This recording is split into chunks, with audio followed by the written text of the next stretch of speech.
They told the story in low voices, as if sound itself could wake the dark that had watched her first breath. On the night Lyra Hale was born, the sky above Vereth was a sheet of iron. No crescent cleaved it, no silver rim softened the edges of the world. Storms had marched across the mountains all week, and when the labor began, thunder folded itself into the rafters of the old palace like some great winged thing. Midwives set bowls of water beneath the windows to catch the lightning's reflection. They strung charms of wolf bone and hammered copper along the lintels. Priests from the temple of White Dawn hummed hymns that should have coaxed the moon out of its hiding. Nothing stirred the sky. When Lyra broke into the world, she did so to the smell of rain and beeswax, to a ceiling nailed with shadows, to a silence so complete even the storm held its breath. A child of Vereth should have been greeted by a spill of pale light upon the brow, a kiss of cool radiance that marked a life attended by destiny. Lyra opened her eyes to the dark. Her mother, Queen Elowyn, reached for her with hands that trembled. Warmth touched Lyra's cheek, steady as the tide. Outside, lightning ran its sharpened finger along the mountain ridge and did not scratch the clouds thin. The priest bent near, eyes narrowing as he examined the infant's skin for the faint sheen that all blessed newborns bear. There was none. He waited. He whispered. He pressed the sign of the crescent in oil across Lyra's forehead and watched it dry into nothing. The queen's sister, Lady Rosine, broke the quiet first. She said that some storms swallowed the moon whole and would stomach nothing but their own thunder. A nurse hid her flinch by smoothing the blanket tighter. Another woman, old enough to have guided 100 births, muttered that the gods sometimes turned their faces away for a reason. The priest said that fate had not abandoned the child, only delayed its greeting. He said it again when the storm spent itself, and a slit of clear night opened above the city. The slit remained starless. By dawn, the whisper had reached the kitchens, the courtyard, the guard posts along the palace wall. The moon had not come. Servants carried the tale to market stalls, to the steps of the library, to the drinking rooms where men who fancied themselves scholars thrust their chins at one another and pretended they knew the language of omens. In every telling, Lyra's arrival sharpened into a different blade. To some, she was proof that Vereth had angered the heavens. To others, she was a sign that the clouds held something back. A few, fewer than Lyra, would one day guess, said only that a child had been born and might one day choose who she would be. The years that followed pressed their own shapes into her. Tutors taught the histories as if they were spells, each date a syllable, each treaty a charm to hold back ruin. Lyra memorized the maps of the border roads and the names of the passes through which armies had crawled like ants when Vareth still believed that conquest made a nation. She learned the language of the wolves, at least the one that men could shape with human mouths. She learned the calms and tempests of her father's court, where gold flashed like fish in the shallow pools of conversation and truth dove deep. At every festival, when the moon rose and priests brushed ash from their palms to paint soft crescents over the foreheads of the people, Lyra stood with the royal family upon the balcony. Soft light lapped at faces in the crowd. Children tilted their chins, claiming the blessing that gave them their place in the world. When the light reached the palace wall, it split around Lyra and flowed past like water around a stone. She felt the gap as a kind of ache. It did not hurt. It reminded. Her older sister Malin wore blessing like a mantle. Malin's bond had been visible since the age of 13. At 15, the first tendrils of her power had unfurled in a halo that made courtiers blink and pretend not to squint. It did not make Malin careful. It made her kind. She laced Lyra's boots when Lyra forgot, tucked letters into Lyra's books, and once, when a visiting lordling coughed an insult about blank foreheads into his wine, Malin poured that wine out on the steps and told him to polish each stone until he could see the emptiness in his own eyes. Lyra did not want her sister's pity and did not know what to do with her tenderness. She ran the palace decks at dawn. She learned the names of every guard and some of their children. She taught herself how to climb to the East Tower with only a rope and a stubborn will, though no one praised that skill or called it noble. In the library, she found a window tucked between stacks of law and chronicle that looked toward the border. On clear days, the far mountains showed their knife backs. The Dominion lay beyond those serrations. The land every map stained darker. The land the old stories called the night. Sometimes Lyra pressed her forehead to the cool stone and tried to imagine a sky without edges. She tried to imagine the moon, friendly and bright, slipping inside her skin the way it slipped into others. She tried to imagine herself altered by that touch, gentler to some, more obedient to the pattern laid out for her life. It never came. She was left with the grain of the stone against her skin and the taste of dust, and the unshakable sense that she would have to carve her place rather than fit the one waiting. The court measured years by the treaties it signed and the threats it survived. On Lyra's 17th name day, an envoy arrived from the Dominion of Night, dressed not in hides and iron as the old carvings promised, but in velvet so dark it ate the torchlight. His hair lay braided to the waist, bound with a ribbon the color of dried roses. His face looked as if a sculptor had begun with cruelty and then learned patience later. He brought gifts that smelled of cedar and ash. He brought news of skirmishes along the northern road and of taxes levied at river crossings that Vareth and the Dominion had argued over since history learned to write its own name. He brought, though he did not say it at once, the weight of a king's attention.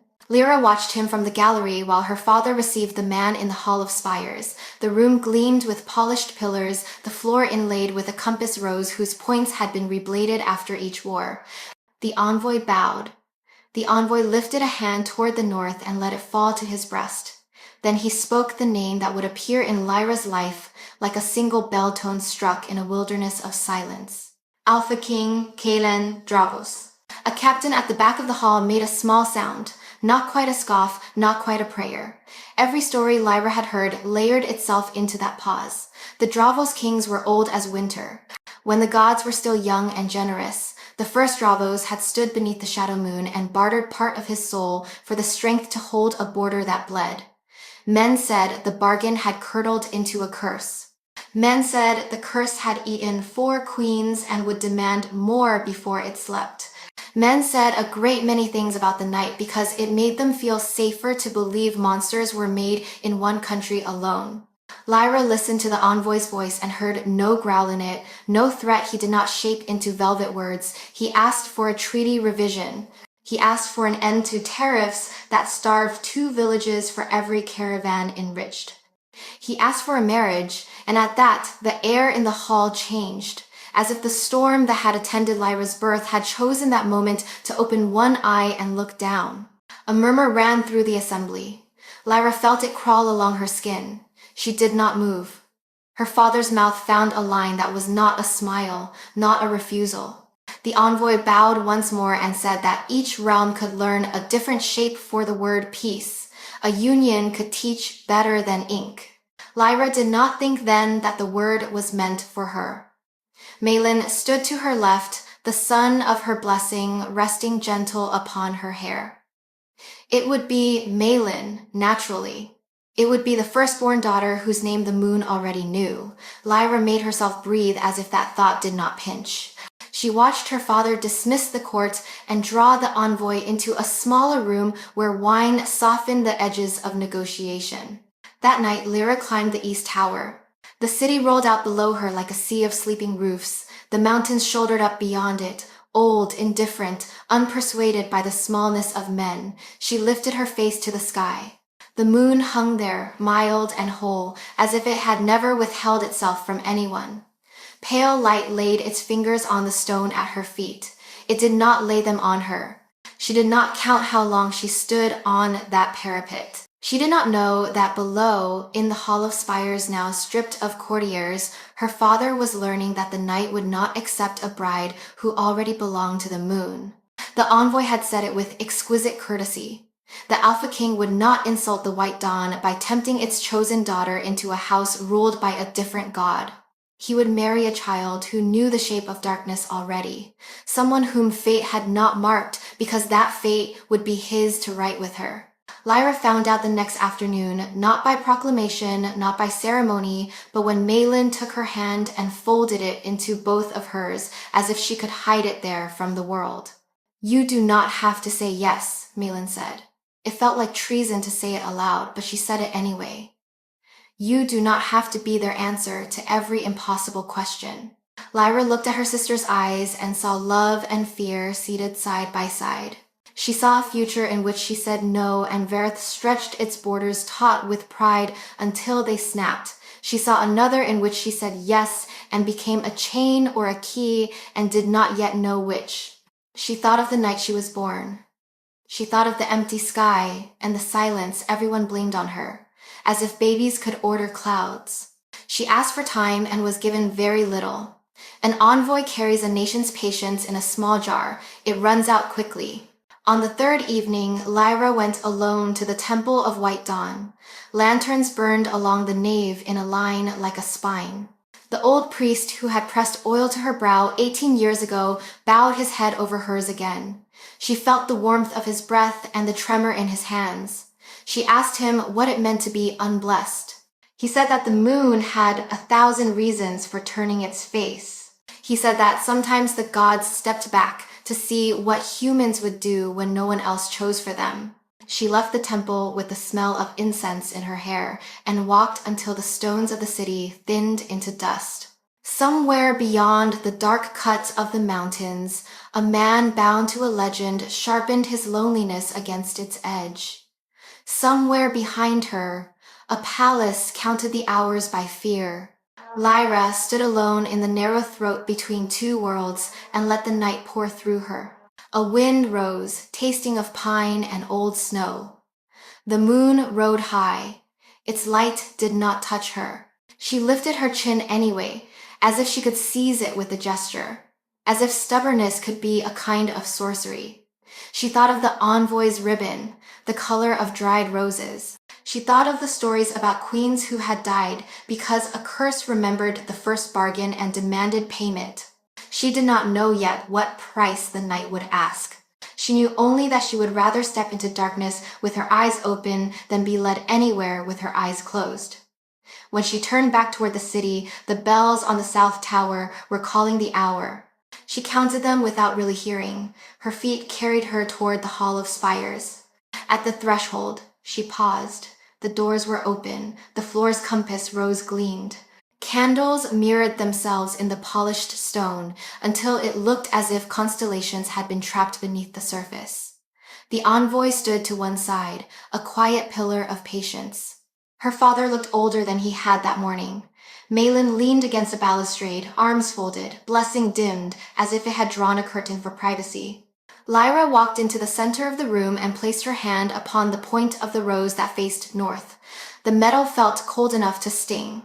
She did not flinch. She lifted her voice into the air that had once carried the story of her birth and let it carry a new story now. "I will go," she said. The envoy bowed, and in the bend of his body she glimpsed the weight of an oath already forming far away, in a fortress named for dusk. The priest stepped forward from the shadows with a small book of names to add hers to the line between realms. Her father's mouth found the ghost of a smile and then lost it again, as if he had borrowed it and knew he would be asked to return it too soon. Malin crossed the space between them in 2 strides and pulled Lyra close until breath and heartbeat blurred. Later, when the hall had emptied and the city settled once more into the shallow breathing of a place pretending to sleep, Lyra stood again on the balcony. The mountains crouched like beasts. The moon gave its indifferent blessing to rooftops and roads. To her left, the east tower cut a blacker mark against the sky. To her right, down the avenue that led to the north gate, the first wagons of the envoy's train waited like patient beasts. Lyra pressed her palms to the stone rail. She drew a breath that tasted equal parts grief and resolve. She spoke out loud, though there was no one to hear it but the night. "If you will not choose me, I will choose myself." She did not look up to see whether the moon approved. She looked north. The path to the dominion of night lay in that direction, sharp and hard and honest. In the morning, she would ride it. The story the city had told about her would have to learn a new ending. The journey north took 9 days and 9 nights, each more silent than the one before. The road to the dominion of night wound through the Vale Mountains, where snow turned the world to bone and the air whispered in tongues Lyra did not know. Guards from Verith rode behind her, their banners furled against the wind. Ahead, the envoys of the night moved like a single dark vein through the whiteness, their armor muting the light instead of reflecting it. Lyra kept her hood drawn, her hands hidden inside the folds of her cloak.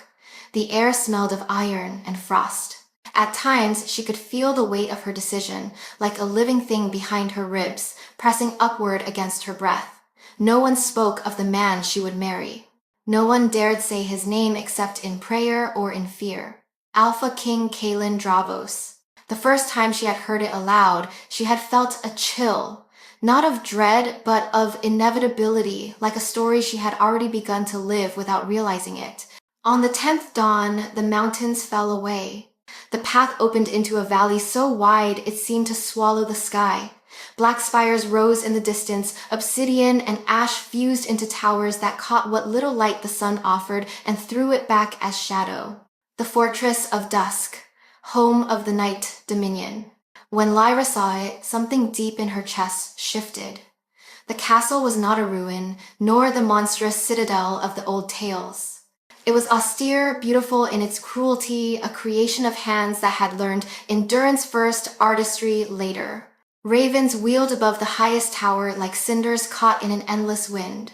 As her escort approached the gates, a horn sounded low, resonant, almost human. The great doors opened without a creak. A column of soldiers emerged, their faces hidden behind masks of blackened steel shaped like wolves. At their head rode a man in silver armor darkened by age. His hair, bound with a leather thong, carried threads of gray despite his youth. When his gaze met hers, the world seemed to thin, the wind pausing between heartbeats. "Princess Lyra of Verith," he said. "I am General Rowan Thorn, sworn shield to the Alpha King. By his command, I welcome you to the dominion of night." His voice was deep, steady, and utterly without warmth. Lyra inclined her head in acknowledgement. "And where is your king, General Thorn?" The general's mouth twitched, a ghost of something between respect and pity. The Alpha King does not greet his bride until the vows are spoken. It is tradition. Tradition. The word tasted like iron in her mouth. Inside the fortress, darkness lived like a creature with a slow, deliberate breath. The walls were smooth as glass, carved from the same black stone that shaped the mountains around them. Light came from braziers of violet flame that cast no heat. Lyra's reflection followed her in every surface thin, pale, a stranger walking through another's dream. Servants in muted garments led her through hallways so vast that footsteps echoed into infinity. They showed her a chamber overlooking the valley, its windows arched and unshuttered, its bed curtained in dark velvet. On the table lay a crown of onyx and silver leaves, and beside it a parchment bearing only 2 words: "Until dusk." That night, the fortress held its breath. When the hour came, Lyra was led to the Hall of Echoes. Candles lined the marble floor in twin rivers of flame, meeting at a dais where 2 thrones waited, one empty, one draped in black cloth. Between them stood the priest of the moonless rite, a man whose eyes were pale as winter sky. He held a bowl of water darkened by drops of wolf's blood. Lyra's pulse was steady as she stepped into the circle of light. The hall was filled with courtiers of the Dominion, men and women dressed in armor and silk alike, all marked by the faint shimmer of power beneath their skin. They looked at her as one might look at a ghost that had wandered into the wrong legend. The doors behind the dais opened with a sound like distant thunder. The Alpha King entered. He wore no crown, no cloak, no ornament to soften him. His presence filled the hall in a way that was not entirely human. His hair was the color of storm clouds, his eyes silver with streaks of gold that moved like slow lightning. Scars traced his hands, and throat testaments of battles won and curses endured. When he stopped before her, Lyra realized he was younger than the stories had said, yet older in every way that mattered. The air itself bent toward him. Your Grace, she said, her voice clear despite the pounding of her heart. Princess, he answered. His tone was quiet, almost weary. You came willingly? Yes. A muscle in his jaw moved, a single flicker of disbelief or perhaps admiration. Then the rest is simple. The priest lifted the bowl. By the old rite of the shadow moon, 2 bloodlines join this night, he intoned. One to preserve the peace. One to bear the burden. Do you, Lyra of Vereth, consent to be bound to the Alpha King of the Night Dominion? Lyra raised her chin. I do. And do you, Kaelin Dravos, accept this bond until the stars fall and the blood runs silent? Kaelin's gaze did not waver. I accept. The priest extended a knife of black glass. Lyra's fingers trembled only once as she took it. She cut her palm, the wound blooming red against the candlelight. Kaelin did the same, his blood darker, thicker, as though shadow itself flowed through his veins. When they joined hands, the 2 streams met and hissed. A thin ribbon of silver fire flared between their palms, brief, bright, then gone. The hall murmured as the priest lowered his head. The pact is sealed. Kaelin released her hand first. His touch lingered in the air like the aftertaste of lightning. You are free to rest, my queen, he said, though the title sounded reluctant, as if the word queen was an ill-fitting crown. You will find no locks on your doors, but know this within these walls, freedom is never simple. We have the Sode a Ap Day. He turned before she could answer, his cloak sweeping across the marble like a shadow taking flight. Lyra stood alone amid the dying candles. The blood on her palm had stopped bleeding, yet a faint shimmer remained, silver as frost. Around her, the courtiers bowed in silence, an acknowledgement not of welcome, but of witness. When the doors closed behind the Alpha King, the hall seemed to exhale, and for the first time since her birth, Lyra felt the world tilt towards something vast and dangerous that had been waiting for her all along. Outside, the moon rose perfect, radiant, and utterly indifferent. Its light touched every corner of the fortress, except where she stood. In that hollow of darkness, the new queen of the Night Dominion made a quiet promise to herself. If this is the fate the world has written for me, then I will learn to write in its language and change the ending. The morning after the ceremony, the Fortress of Dusk greeted its new queen with silence. Not the kind born of peace, but the deliberate hush of a predator holding its breath. From the high balcony of her chamber, Lyra gazed down upon the valley. Mist curled over the black river, thick as milk, swallowing the roads and towers until the whole world seemed to float between clouds. Far below, the soldiers of the Dominion moved in disciplined lines, their armor glinting like veins of obsidian. Nothing in this land looked soft, not the stones, not the light, not even the wind that swept through her hair and stung her cheeks with cold. A knock broke the quiet. Your Majesty, a woman's voice said from beyond the door. Lyra turned. The speaker was tall and straight-backed, her gown cut in the sharp fashion of the Dominion court dark gray, sleeves bound with thin cords of silver. Her hair, black streaked with white, was drawn into a braid that rested against one shoulder. I am Lady Mirren, she said with a bow. The Alpha King has assigned me to your service. You may command me as you see fit. I do not yet know what is mine to command, Lyra replied, forcing a smile that almost held. But I am grateful for company that speaks. The faintest curve touched Mirren's lips, something like approval. Few speak freely here, Your Majesty. Words in this fortress have a way of traveling farther than one intends. Lyra studied her. Is that a warning? It is a kindness, Mirren said simply. She showed Lyra the fortress as daylight thinned behind gray clouds. The corridors twisted and climbed like veins through a giant's heart, arches of black stone polished to mirror sheen, walls inlaid with runes that shimmered faintly when one passed. Servants bowed without meeting her eyes. Their movements were swift, noiseless. Even the torches burned with a quiet flame, violet and blue, casting no warmth. This place was built to contain something, Mirren said as they walked. Not merely to shelter a king. What does it contain? Mirren hesitated. Some say it holds the spirit of the first Dravos king, bound beneath the throne. Others say it holds the night itself, chained until the world forgets its true name. The Alpha King does not encourage such stories. Lyra traced her fingers along a pillar. The stone pulsed faintly, as if it remembered heartbeats. And what do you believe? I believe that every cage needs both a key and a keeper. Here they may be the same man. They stopped before a pair of doors carved with the image of two moons, one full, one eclipsed. This is the Hall of Blades, Mirren said. The soldiers train here at dawn. The king trains with them. Lyra stepped closer. Through a crack between the doors, she saw motion, a flash of steel, a ripple of muscle, the blur of bodies moving in perfect rhythm. The air hummed with exertion and command. Then she saw him. Alpha King Kalen moved through the ranks with the grace of a storm-given flesh. His sword cut arcs of silver light, his breath steady even as sweat darkened his tunic. The soldiers followed his movements as if pulled by invisible strings, their strikes rising and falling in the same heartbeat. He was not the distant figure she had met in the Hall of Vows. He was alive in this place, terrible and beautiful in equal measure. A sudden clang split the rhythm. One of the younger warriors faltered, his blade slipping from his grasp. Kalen caught it mid-air before it struck the ground, spun it once, and handed it back hilt first.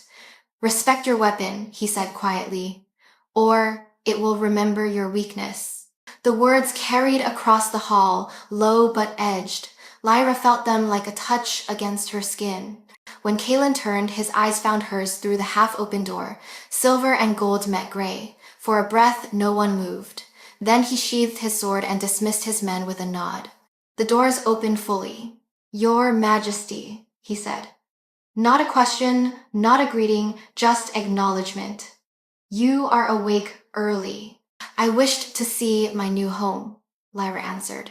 His gaze flicked toward Mirren, who bowed and withdrew, leaving them alone. "This fortress is not kind to strangers," Kalen said. "It was built for endurance, not comfort." "Then I will learn endurance," she said. Something almost like amusement touched his mouth. "Most who come here say they will learn obedience first.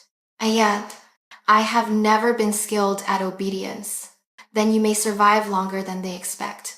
He walked past her, toward the courtyard, where pale light filtered through narrow arches.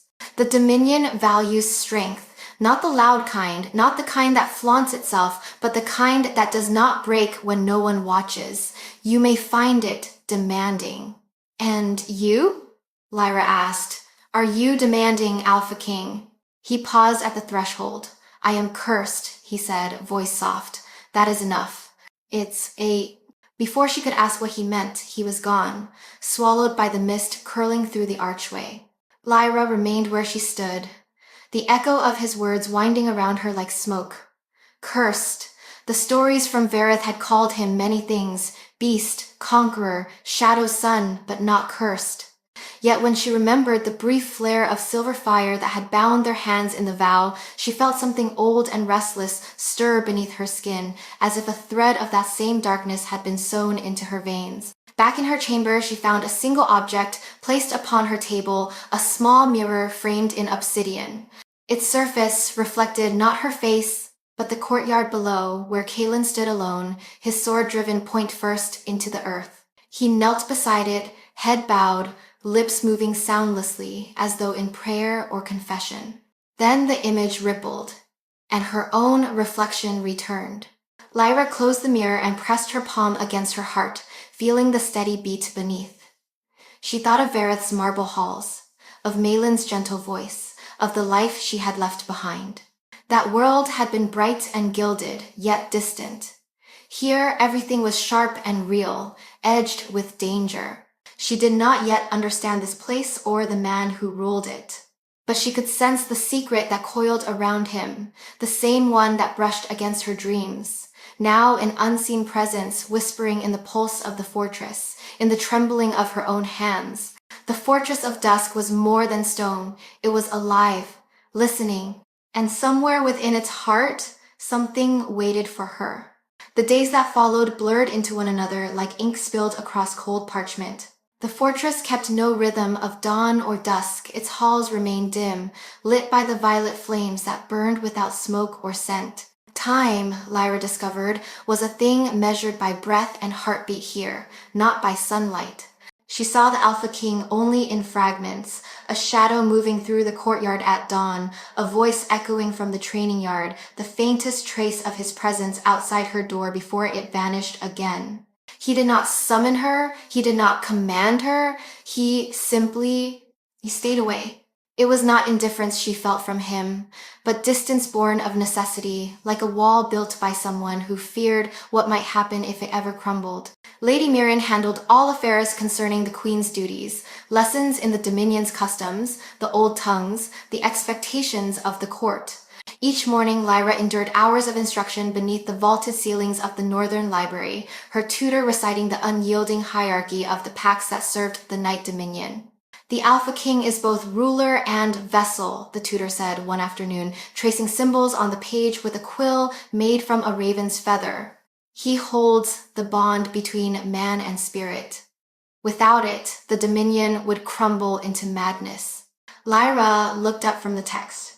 And what of his queen? The man hesitated. The queen stands beside him. Beside or behind? The tutor's quill paused mid-air. In the Dominion, there is little difference. When he left, Lyra closed the book and stared at the rune carved into its cover, a crescent entwined with a wolf's eye. A bond between man and spirit. Was that what the strange shimmer in Kaylin's blood had been during their vow? She remembered how their joined palms had hissed with silver light, how the flame had felt alive for a heartbeat, as if something unseen had touched her through him. That night, she dreamed of it again. She was standing in the Hall of Echoes, candles burned down to stubs, the air thick with mist. A shadow moved along the walls, too large, too fluid to belong to any man. Its voice was not spoken, it crawled directly into her mind, cold and intimate. "He is mine," it whispered. "But you are not marked. You were born outside the circle.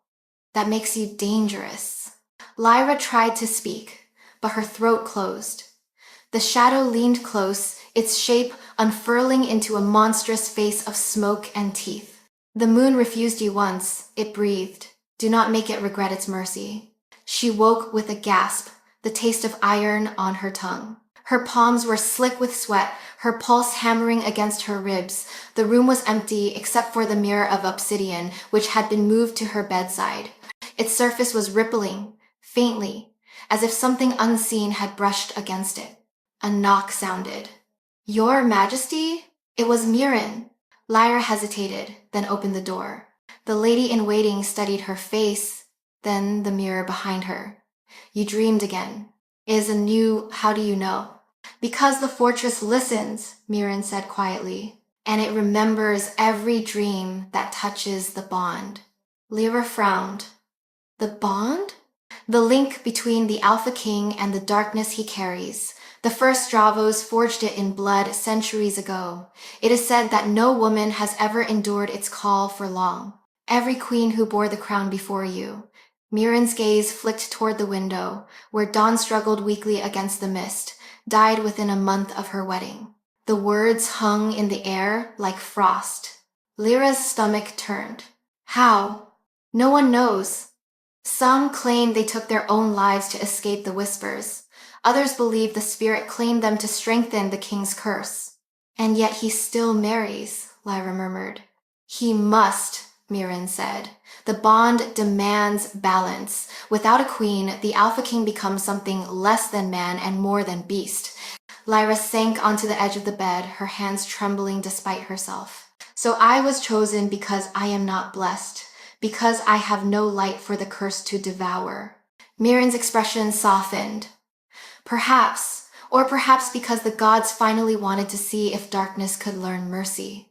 Before Lyra could reply, a low, resonant howl rose from beyond the walls, a sound too human to belong to a wolf, too ancient to belong to a man. The entire fortress seemed to tremble beneath its weight. Mirren bowed quickly. "Stay in your chambers, Your Majesty." Mirren. But Lyra was already moving. She followed the echo down the corridor, past guards who didn't dare stop her, past doors carved with sigils that pulsed faintly as she passed. The sound led her to the inner courtyard, now washed in moonlight pale as bone. There, on the black stones, stood Kaelin. He was barefoot, his chest bare, his body slick with sweat. The moonlight touched him and recoiled, as if afraid. His eyes glowed molten silver, his pupils narrow slits of gold. Around him the air wavered with heat, though the night was freezing. "Kaelin," she whispered. He turned sharply, and for a moment she saw something vast and inhuman behind his gaze, the shape of the same shadow from her dream, coiled and waiting. "Why are you here?" His voice was hoarse, layered with something not entirely his own. "I heard you. You should not have." He stepped back, breathing hard, the veins in his arms blackening beneath the skin. The air vibrated as though the fortress itself shared his pain. Lyra took a cautious step closer. "You're fighting it. Always." She stopped within arm's reach. "Then let me help you." He laughed once, sharp and broken. "You cannot help what you do not understand." "Then teach me." For a long time he said nothing. The storm in his eyes wavered, dimmed. He turned away, dragging a hand through his hair. "You should be afraid of me." "I am," she said softly. But fear isn't the same as surrender. Something flickered across his face recognition, perhaps. He nodded once. "Then listen well, Queen of Vereth. The thing that lives inside my blood is older than any god. It knows only hunger and promise. It has taken everything I have loved and left me with a crown built from silence. Stay close to it too long, and it will learn your name." "And if it already has?" she asked. Kaelin looked at her then, truly looked, and the fury in his gaze faltered. "Then heaven help us both." He turned and walked into the darkness beyond the courtyard, leaving Lyra alone beneath the cold, watching moon. She stood there until the torches burned out, until her breath became mist, until her fear settled into something heavier, something like resolve. The shadow had spoken to her, the curse had noticed her, and if that was true, then her fate was already entwined with his. The bride without a destiny had finally found one, and it waited for her in the heart of the darkness she had chosen. The morning broke pale and brittle, the light barely strong enough to pierce the fog that clung to the towers. Lyra woke with the weight of last night, pressing against her chest, the memory of Kaelin's eyes, silver burning through darkness, the voice of the thing that had spoken through him, and her own heartbeat, fast, terrified, alive. A servant brought warm water and a tray of fruit, but she could taste nothing. The entire fortress felt different now, as if it had shifted around her while she slept. The air was thicker. The walls hummed with a low vibration, almost like breathing. She had seen the curse, not in a book, not in whispered stories, but in flesh. When Mirren arrived, Lyra was already dressed, her cloak thrown over her shoulders. "You're pale," Mirren said, setting down a scroll. "Did you sleep?" "No." As Marit, "Then you should rest." "I can't." Lyra's voice was quiet but steady. "I need to know what he is." Mirren's eyes flicked to the door as if the walls themselves might be listening. "You should not ask that question aloud, Your Majesty." "I already saw it," Lyra said. "He told me something lives inside him. I need to understand." The older woman sighed, her composure cracking for the first time. "Every Alpha King carries the spirit of the Shadow Moon. It was once a god, a guardian, forged from lunar fire and wolf blood when the world was young, but gods grow hungry when worship fades. The spirit devoured its followers until the first Kaelin Dravos bound it inside his own veins to save the realm. Since then, every heir inherits both the crown and the curse. And the queens, they are meant to balance it. The Alpha King is power, the queen must be light. Without her, the spirit consumes the host. Lyra felt cold creep up her arms. But none of the queens survived. Mirren nodded. Because the light they carried was too pure, the spirit burned it away. You, however, She hesitated. You were born without the moon's blessing. No light, no mark. That is why the Alpha King chose you. Lyra turned toward the window, the truth sinking into her bones like frost. She had been given to him not out of peace, but out of hope that she might be a vessel the curse could not destroy. And if he is wrong, she asked, then both of you will die. The words landed with the quiet weight of prophecy. That night, Lyra wandered the halls of the fortress alone. The violet torches sputtered low, their flames flickering as if stirred by her passing. She followed the sound of water, a faint trickle that led her down a spiral staircase into the depths beneath the keep. At the bottom lay a chamber carved entirely of black stone. It was cold enough that her breath hung white in the air. At its center stood a pool of still water, mirror smooth, surrounded by carved runes that glowed faintly blue. Kalen knelt at the water's edge. His reflection wavered, shifting with every heartbeat, first human, then something else. The lines of his face elongated, his eyes deepened into pools of molten gold. The thing inside him was stirring. Lyra stepped forward before she could stop herself. Kalen. He didn't turn. You should not be here. I know. She took another step. You're bleeding. Dark streaks trailed down his forearm, glistening like ink. The blood did not fall into the pool. It hovered above it, suspended in the air, alive. I have to draw it out, he said. The spirit feeds on fury. If I leave it unchecked, it takes more than blood. You mean it takes you? A bitter smile ghosted his lips. Yes. Lyra knelt beside him. The glow of the runes washed her skin silver. Then let me help. You cannot touch this. And so is SB8. You told me the same thing last night. He turned to her then, his eyes half shadow, half light. You don't understand what it wants. Then make me understand. For a moment, the spirit looked back at her through him. A low hum filled the air, and the pool began to ripple. Kalen shuddered, clutching his chest. It's calling you, he gasped. Get back. But Lyra did not move. The water glowed brighter, and a shape began to rise from its depths, a figure woven of smoke and starlight, eyes burning white. It was beautiful and terrible. Kalen, it whispered, its voice layered like a chorus of 1,000 throats. You promised. Kalen's body tensed, his breath coming ragged. I gave you everything, he hissed. Not everything. The spirit's eyes slid toward Lyra. She is new, untouched. Give her to me, and I will grant you peace. The air snapped like a whip. Lyra felt the pull of its voice in her veins, a cold tide clawing for her soul. But beneath it, something else stirred. Resistance. No, she said, her voice cutting through the hum. You will not have me. The spirit laughed, the sound hollow and ancient. You are nothing. The moon rejected you. You are empty. Then there is nothing for you to take, Lyra said, and stepped between it and Kalen. Light erupted. Not from the moon, not from any god, but from within her, the faintest glimmer of warmth, small but real. The spirit recoiled, its edges unraveling. Kalen rose behind her, his hand gripping her shoulder. His voice, half man, half thunder, filled the chamber. She is under my protection. The spirit hissed, its form twisting. Then you have chosen your death. With a sound like wind collapsing, it vanished back into the water, leaving the pool dark and still. For a long moment, neither of them moved. Lyra's knees shook. Kalen's hand remained on her shoulder, his touch heavy but grounding. When he finally spoke, his voice was quiet. You should not have come. And if I hadn't? He looked at her, then truly looked. There was no anger left in his eyes, only exhaustion and something dangerously close to gratitude. Then it would have won.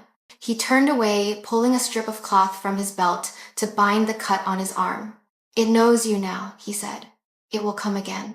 Lyra watched his reflection in the black water. Then next time, she said softly, it will find me waiting. For a long moment, the only sound was the echo of their breathing and the whisper of the torches above. Then Kalen nodded, almost imperceptibly. Very well, he said. Then we will fight it together. And for the first time since her arrival, Lyra felt the fortress itself shift not in fear, but in recognition. Something had changed. The spirit of the Shadow Moon had found a rival. The fortress dreamed.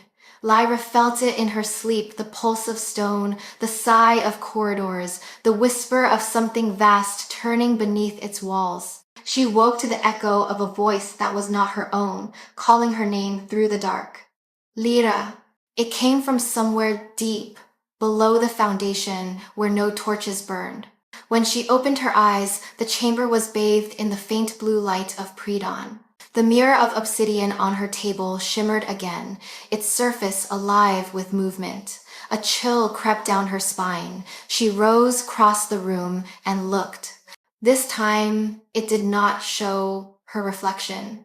Instead, she saw a corridor she had never walked, a narrow passage lined with old iron doors. At the end of it stood one door unlike the rest, carved from pure black stone. Chains crossed its surface, each link etched with runes that burned faintly silver. And from beyond that door came the whisper again. Lyra. The voice was soft, almost tender, yet it made her heart race with dread. Then the image vanished. By sunrise, Lyra had made up her mind. She had to find that door. Mirren frowned when Lyra asked about the lower levels of the fortress. They are forbidden, she said. The catacombs beneath dusk were sealed long before the Alpha King's reign. Nothing there is meant for mortal eyes. Not even his queens? Lyra asked. Especially not his queens. The warning only hardened her resolve. When night fell, Lyra slipped from her chamber, her steps silent against the cold stone. The guards posted along the main hall nodded as she passed her rank enough to grant her passage where others would be stopped. She walked until the air grew colder, until even the torches thinned to sparse pools of light. She found the door by instinct. It stood at the end of a long, twisting stair that spiraled down from the chapel, past crumbling murals and broken statues. The air smelled of iron and salt. The black door was exactly as the mirror had shown, her chains drawn tight across its face, the runes glowing faintly in the dark. When she approached, the whisper returned. Lyra! Her name brushed her ear like a breath. Who are you? She whispered. Not an enemy. The voice was female, low, melodic. What are you, then? A memory, a warning. The chains trembled. Lyra stepped closer, heart pounding. The runes flared brighter, casting her shadow across the wall. Why do you call me? Because you can hear me. None of the others could. Lyra's pulse stuttered. The others? The queens who came before you. They heard nothing until it was too late. Her throat tightened. What happened to them? Silence answered first, deep and heavy. Then the voice said softly, the spirit fed on them, but it was not meant to. Something broke the bond long ago. The Alpha Kings believe they rule it, but in truth, it rules them. Lyra stared at the runes, watching them pulse in rhythm with her heartbeat. Why are you telling me this? Because he does not know. And because you are the first who might survive? Her fingers brushed the nearest chain. It burned cold. What lies behind this door? The truth. Lyra's skin prickled. And what truth is that? The curse was not forged to protect the Dominion. It was forged to bind what the gods feared. The spirit is not a guardian, Lyra. It is a god that was meant to die. A chill ripped through her, and Kaelin carries it inside him. He carries what remains of it. But something of it remains here too. The bond is split. If the halves are ever reunited, the world will drown in night again. Lyra's mind reeled. Then why not destroy it? Because only one who is unmarked by destiny can end it. Only you. The runes flared white hot, and the air surged with invisible force. Lyra stumbled back. Stop. Find the relic, the voice hissed, suddenly urgent. Find the heart of the first queen. It will show you the path. Then the whisper broke apart, scattering into echoes that faded into silence. The runes dimmed, the chains stilled. Lyra stood in the cold, gasping, her fingers still tingling where she had touched the metal. A soft sound made her turn. Kaelin stood at the foot of the stairway. His eyes were shadowed, his cloak half undone as if he had come in haste. "Why are you here?" "I heard—" She stopped. His expression was unreadable, but there was danger in the set of his shoulders.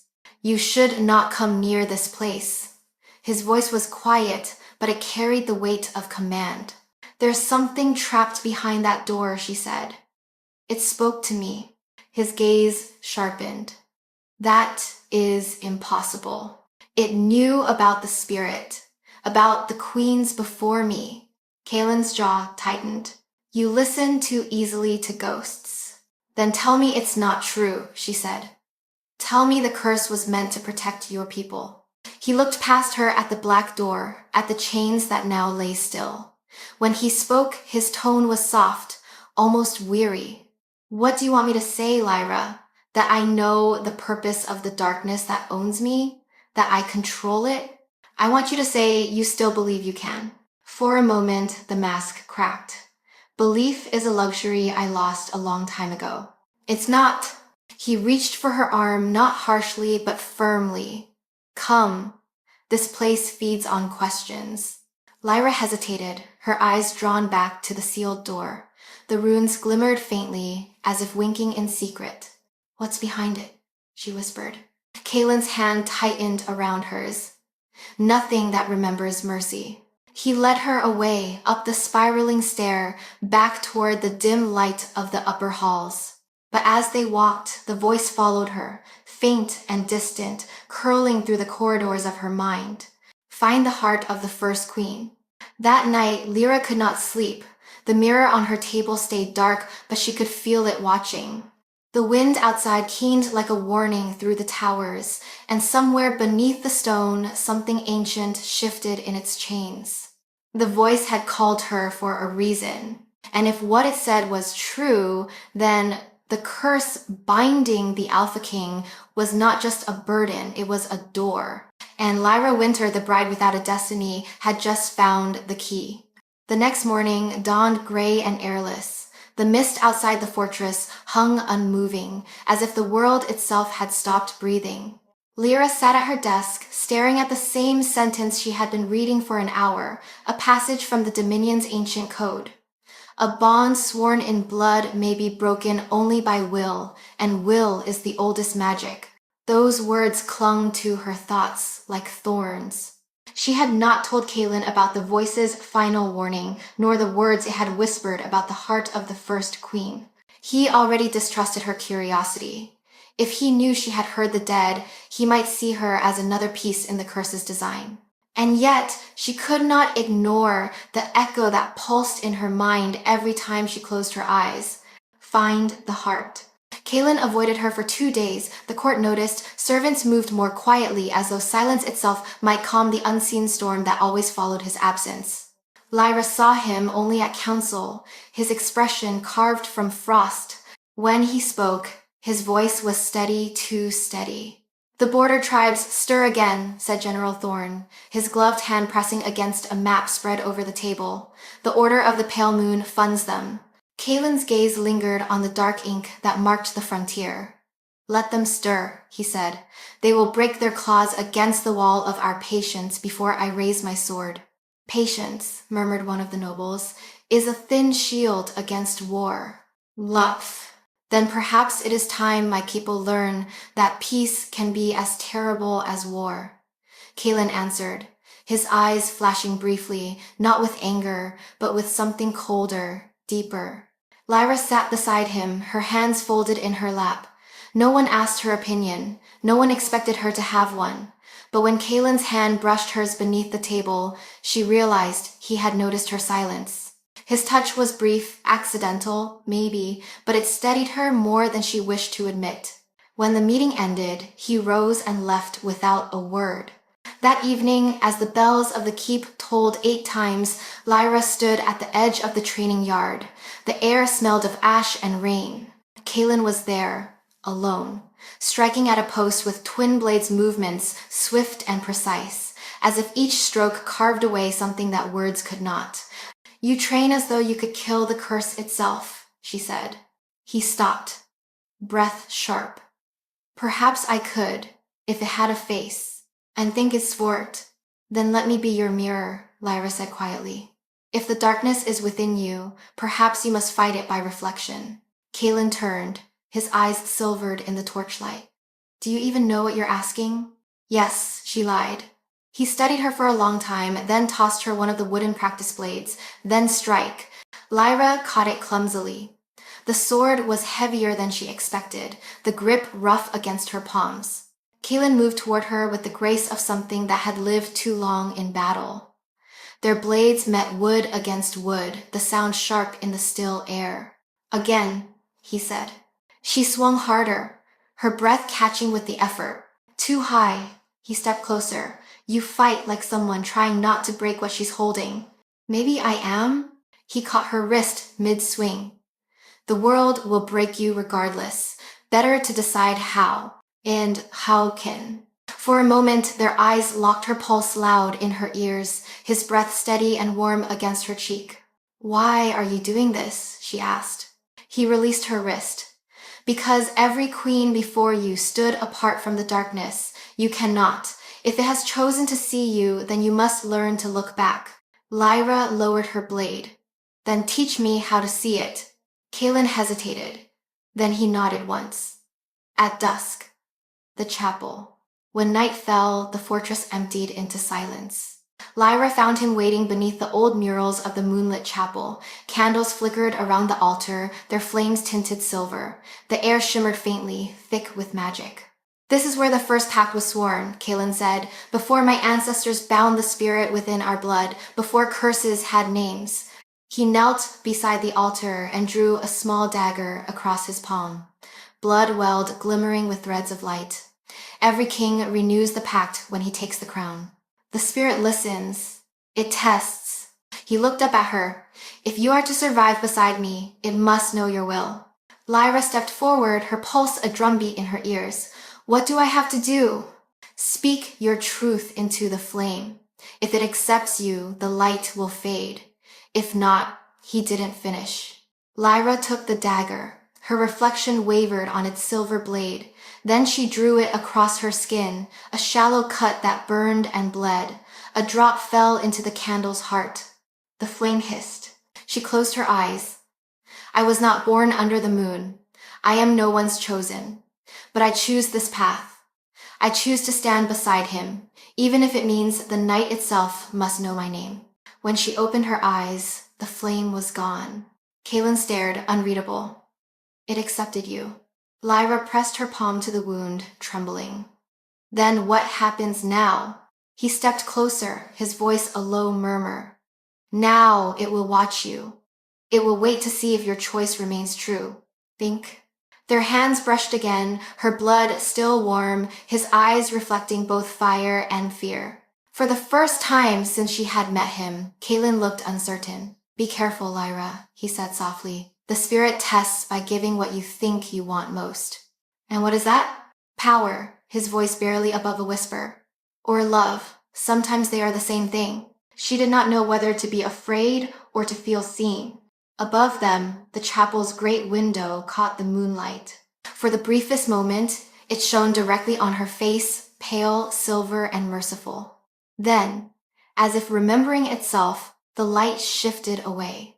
And in that fleeting shadow, the pact between them, unspoken, perilous, and real, took its first breath. The days that followed the pact felt sharper, as if the air itself had grown aware of her. The torches burned lower when she entered a room. The whispers in the corridors faded the moment she drew near. Even the wind seemed to pause against the walls of the fortress, waiting to see what she would do. Lyra carried the faint scar of the pact across her palm. It glowed softly at night, threads of silver light pulsing beneath her skin like veins of moonfire. Every time her heart beat, she felt it answer not with pain, but with awareness, as though the fortress itself now listened through her blood. Kalen kept his distance. He appeared only at council or training, and even then, he stood in the shadow of his own silence. Yet sometimes, When she caught his reflection in the black glass windows, she saw his gaze turn toward her, sharp, searching, as if he feared the thing he had awakened. On the 7th night after the ritual, the summons came. A servant in silver livery bowed before her chamber door. "Your Majesty, the Alpha King requests your presence in the temple." Lyra hesitated. "At this hour?" "Yes. He says the moon is right." The Temple of the Moonbound stood beyond the fortress walls, carved directly into the mountainside.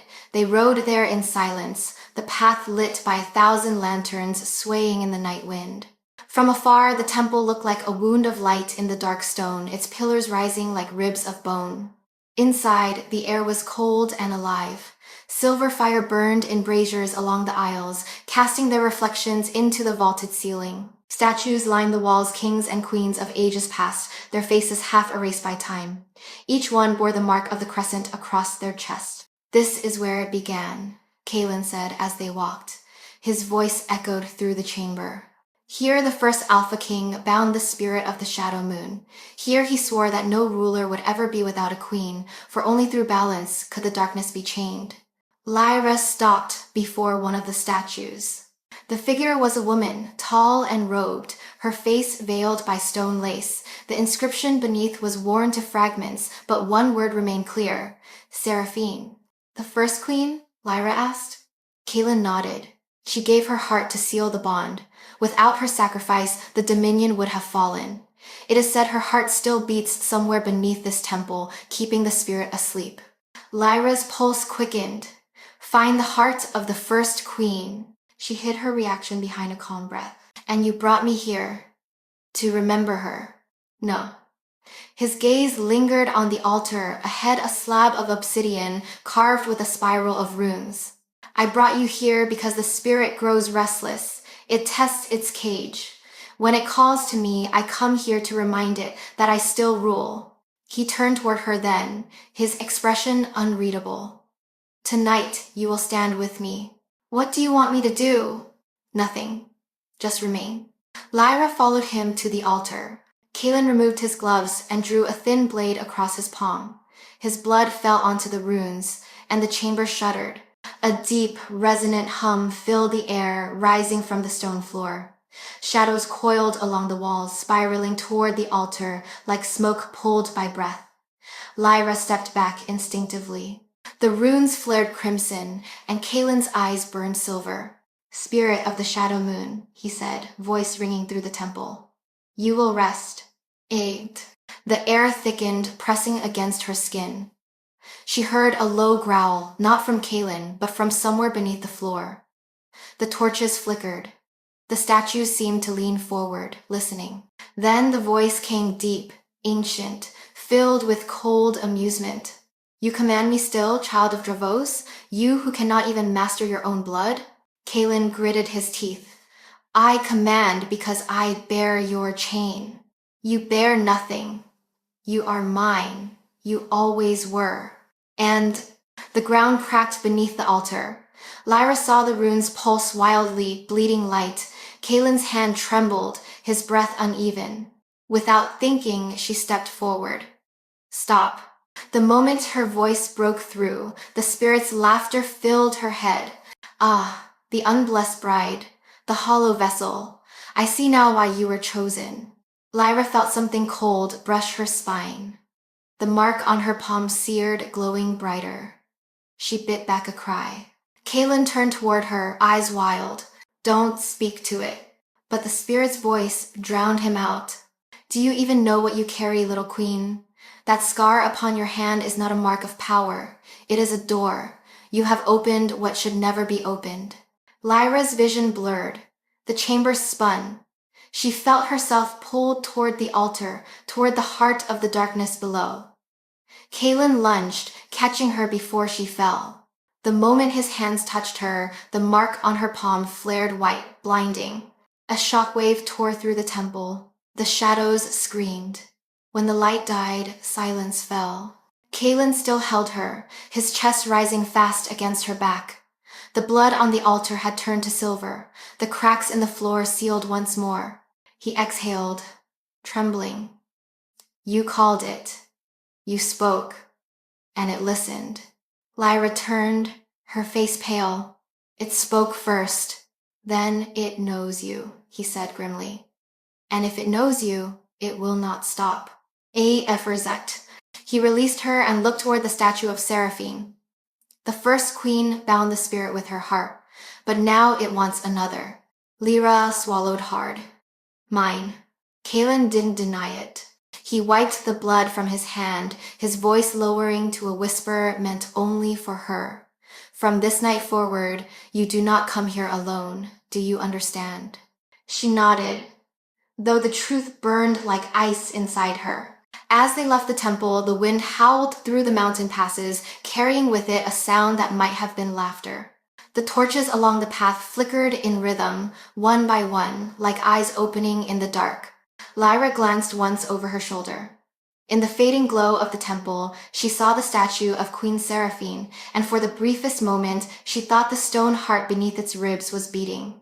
Dawn crept into the fortress like a wounded animal, slow, limping, and half afraid of its own light. The night storm still lingered on the horizon, black clouds curling around the mountains as if unwilling to release their grip.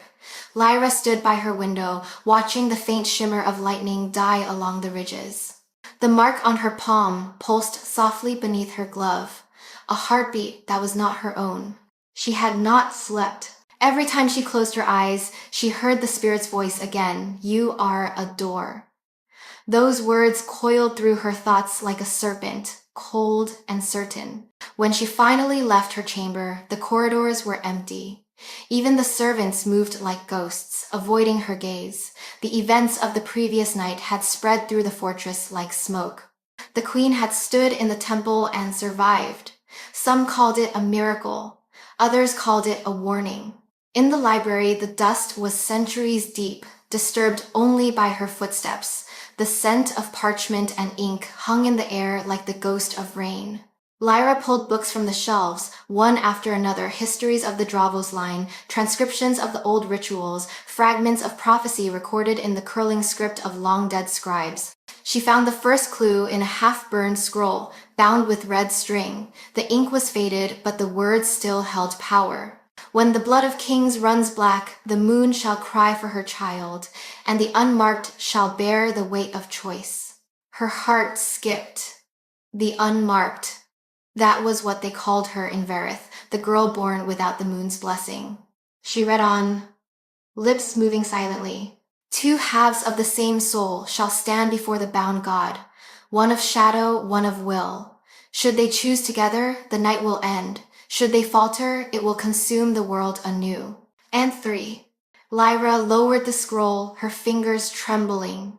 The ink had bled across the parchment, forming shapes that looked disturbingly like chains. Should they choose together? She whispered.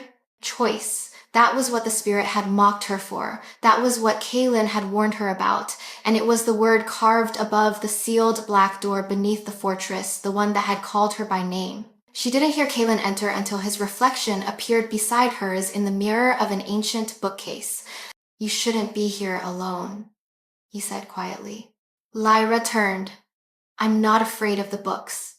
Books are more dangerous than blades, in this place. He took the scroll from her hand, reading the lines with a grim expression. Where did you find this?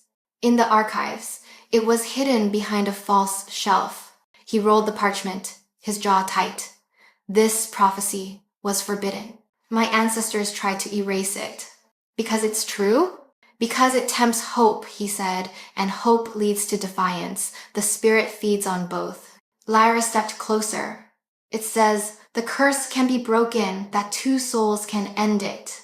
Kaelin's eyes flicked to hers, sharp as glass. Do you understand what that means? Every queen before you believed she was the one to break it. Every one of them died for that belief. I'm not them. No, he said, softer now. You're not. That's what frightens me. He turned away, placing the scroll on the table. If the spirit sees you as part of the prophecy, it will come for you with every breath you take. Lyra reached out, catching his wrist. Then, teach me how to survive it. Kaylin froze. The tension in him was like a coiled spring. I cannot. You won't. He met her gaze again, and for a heartbeat, she saw something raw in his eyes, exhaustion, sorrow, and something dangerously close to tenderness. If I teach you, it will bind us further, he said.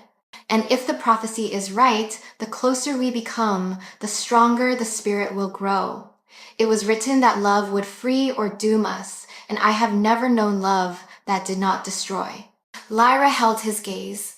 Then let destruction begin. With me. For a moment, silence. Then Kaylin laughed a sound without joy. You don't know what you're saying. I know exactly what I'm saying, she replied. You told me once that will is the oldest magic. If that's true, then maybe choice is the only weapon we have left. He said nothing for a long while. Then, quietly, if you believe that, then come with me.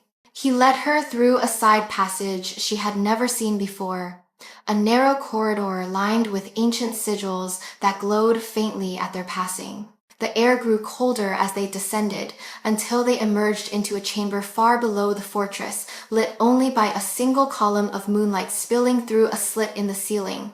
This is a sanctuary of echoes, Kaylin said. It holds the memory of every king and queen who carried the bond. The walls remember them. Lyra touched the nearest one. The stone was smooth, warm, and thrummed beneath her fingertips. For a moment, she saw images, faces, shadows, flames flickering behind her eyelids. What do they remember? She asked. Everything, he said, including their deaths. Lyra's breath caught. Then show me. Kaylin hesitated. Once you see, you cannot unsee. Then I'll bear it. He reached for her hand. When their palms met, her mark flared again, silver light running like veins through both of them. The walls responded. Visions burst across the stone. A woman kneeling in blood, her eyes alight with defiance. A king screaming as shadow poured from his mouth. A crown shattering into shards of obsidian. And then a final image. A queen with no mark on her brow, standing before a black door wreathed in chains. She looked exactly like Lyra. Lyra gasped and pulled away. The images vanished. Kaylin's breathing was ragged. Now you understand why the prophecy was buried. That woman, she wasn't me. No, he said quietly. But she could have been. Lyra stared at the mark on her hand. It pulsed in rhythm with her heartbeat, silver fading to white, then to shadow. If she failed, she whispered, then perhaps I was meant to finish what she began. Kaylin's expression darkened. Or repeat it. He turned and walked toward the stair, his cloak whispering behind him. The prophecy speaks of choice, Lyra. But choice cuts both ways. Be careful which path you take. One leads to freedom, the other to ruin. It's that... She remained in the sanctuary long after he was gone, her reflection trembling in the pale shaft of moonlight. Somewhere far above, thunder rolled across the mountains. The world was changing. She could feel it in her bones. And deep within the stone, the voices of the dead whispered her name like a prayer. The rain had not stopped in 3 days. It drummed against the windows of the fortress, washing the sky into a constant gray. The courtyards below were rivers of black stone, the torches drowned in mist. Lyra moved through the corridors in silence, her cloak heavy with damp air, her mind full of the visions from the sanctuary. The faces of the dead queens haunted her eyes, filled with courage, terror, surrender. But the one who looked like her lingered most. The queen without a mark, standing before the chained door. She could still feel the echo of that image in her bones. When she reached the grand hall, she found Kaylin already there. He stood by the long windows, watching the rain as if it were a battlefield. You haven't slept, she said softly. Neither have you. He turned, the light catching his profile. The sleeplessness had carved sharpness into his face, but his eyes, silver and shadow, were steady. The spirit grows stronger, he said. The storms are its doing. It stirs when it senses fear. Lyra crossed the room. Then stop fearing it. Even Aladir and Aver. It's not me it hunts now. His gaze shifted to her gloved hand. It wants you. She removed the glove slowly, revealing the faint glow beneath her skin. Then let it come. Kaylin's expression hardened. You think bravery will protect you? The spirit is older than courage. It speaks through every weakness. Then tell me how to silence it. He hesitated. There is a ritual. Dangerous. One that allows the bearer of the mark to hear the spirit's true voice, to understand its intent. But those who attempted it lost themselves before they could speak again. Lyra met his gaze, unflinching. If I can understand it, I can fight it. You would invite it into your mind, he asked. You'd give it your voice? I'd give it my attention, she said. That's different. Kaylin studied her for a long moment, as though weighing the inevitability of her will against his own dread. Finally, he nodded once. Very well, but you will not do it alone. And is it ours? The ritual chamber lay beneath the east wing, a circular room lined with mirrors, each blackened by age. At its center stood a basin of water so still it reflected nothing at all. The air hummed faintly, charged with unseen power. Kaylin drew a ring of sigils around the basin using the tip of his sword. Once it begins, you must not break the circle, no matter what it shows you, no matter what it says. Lyra stepped into the circle. What will it say? He looked up at her. Whatever it thinks will break you. He took her hands, pressing his palms to hers. Their joined blood marks flared silver. When I count to 3, look into the water and speak your name aloud. 1. The air trembled. 2. The torches dimmed until only the basin glowed. 3. Lyra leaned forward. Lyra, hail of Verith. The water darkened instantly, swallowing the reflection of their faces. A voice rose from it layered, echoing, vast. Lyra Hale, it whispered. No, not Hale. Not anymore. You wear another name now. You wear his. Lyra's breath caught. You think you are his equal? You are his echo. A shadow of a shadow. Stop, Kaylin warned. But Lyra couldn't. The voice had rooted itself in her chest. You were not chosen by the moon, it hissed. You were chosen by the void it left behind. That emptiness called to me and I answered. Lyra's vision blurred. Her heartbeat grew erratic. Why me? She managed. Because you are the only one who understands what it is to be unwanted. The room darkened. From the mirrors around them, faces began to appear, pale, indistinct, whispering, the queens before her. Their mouths moved in silence, their eyes hollow with recognition. Kaylin drew her back. Lyra, close your eyes. She couldn't. The spirit's reflection had taken form in the basin, a shape of shadow and light, neither human nor divine. Its voice poured through her mind like cold fire. He is mine, and through him, so are you. But there is another who would see him fall. The traitor listens even now. The one who serves 2 masters. Lyra's head snapped up. Who? The reflection rippled. For a heartbeat, it changed the shadow thinning into the shape of a man's face. Sharp jaw, dark eyes, lips twisted in a smile she recognized. Lord Darren Voss. Then the water shattered. The mirrors cracked outward, spilling shards of darkness across the floor. Kaylin pulled her into his arms as the circle of sigils flared and died. When the silence finally fell, the air smelled of burnt iron. Lyra gasped for breath. It showed me. I saw, Kaylin said, his voice rough. Voss. He's working with the spirit. Kaylin shook his head slowly. No. He's too vain for worship. But if the spirit offered him power, his jaw tightened. It would explain much. Lyra pressed her fingers to her temple. Her thoughts buzzed like insects under glass. It told me something else. What? It said, I understand what it is to be unwanted. Her voice faltered. It used my own life against me. Kaylin stepped closer, his hand lifting to her cheek. That is what it does.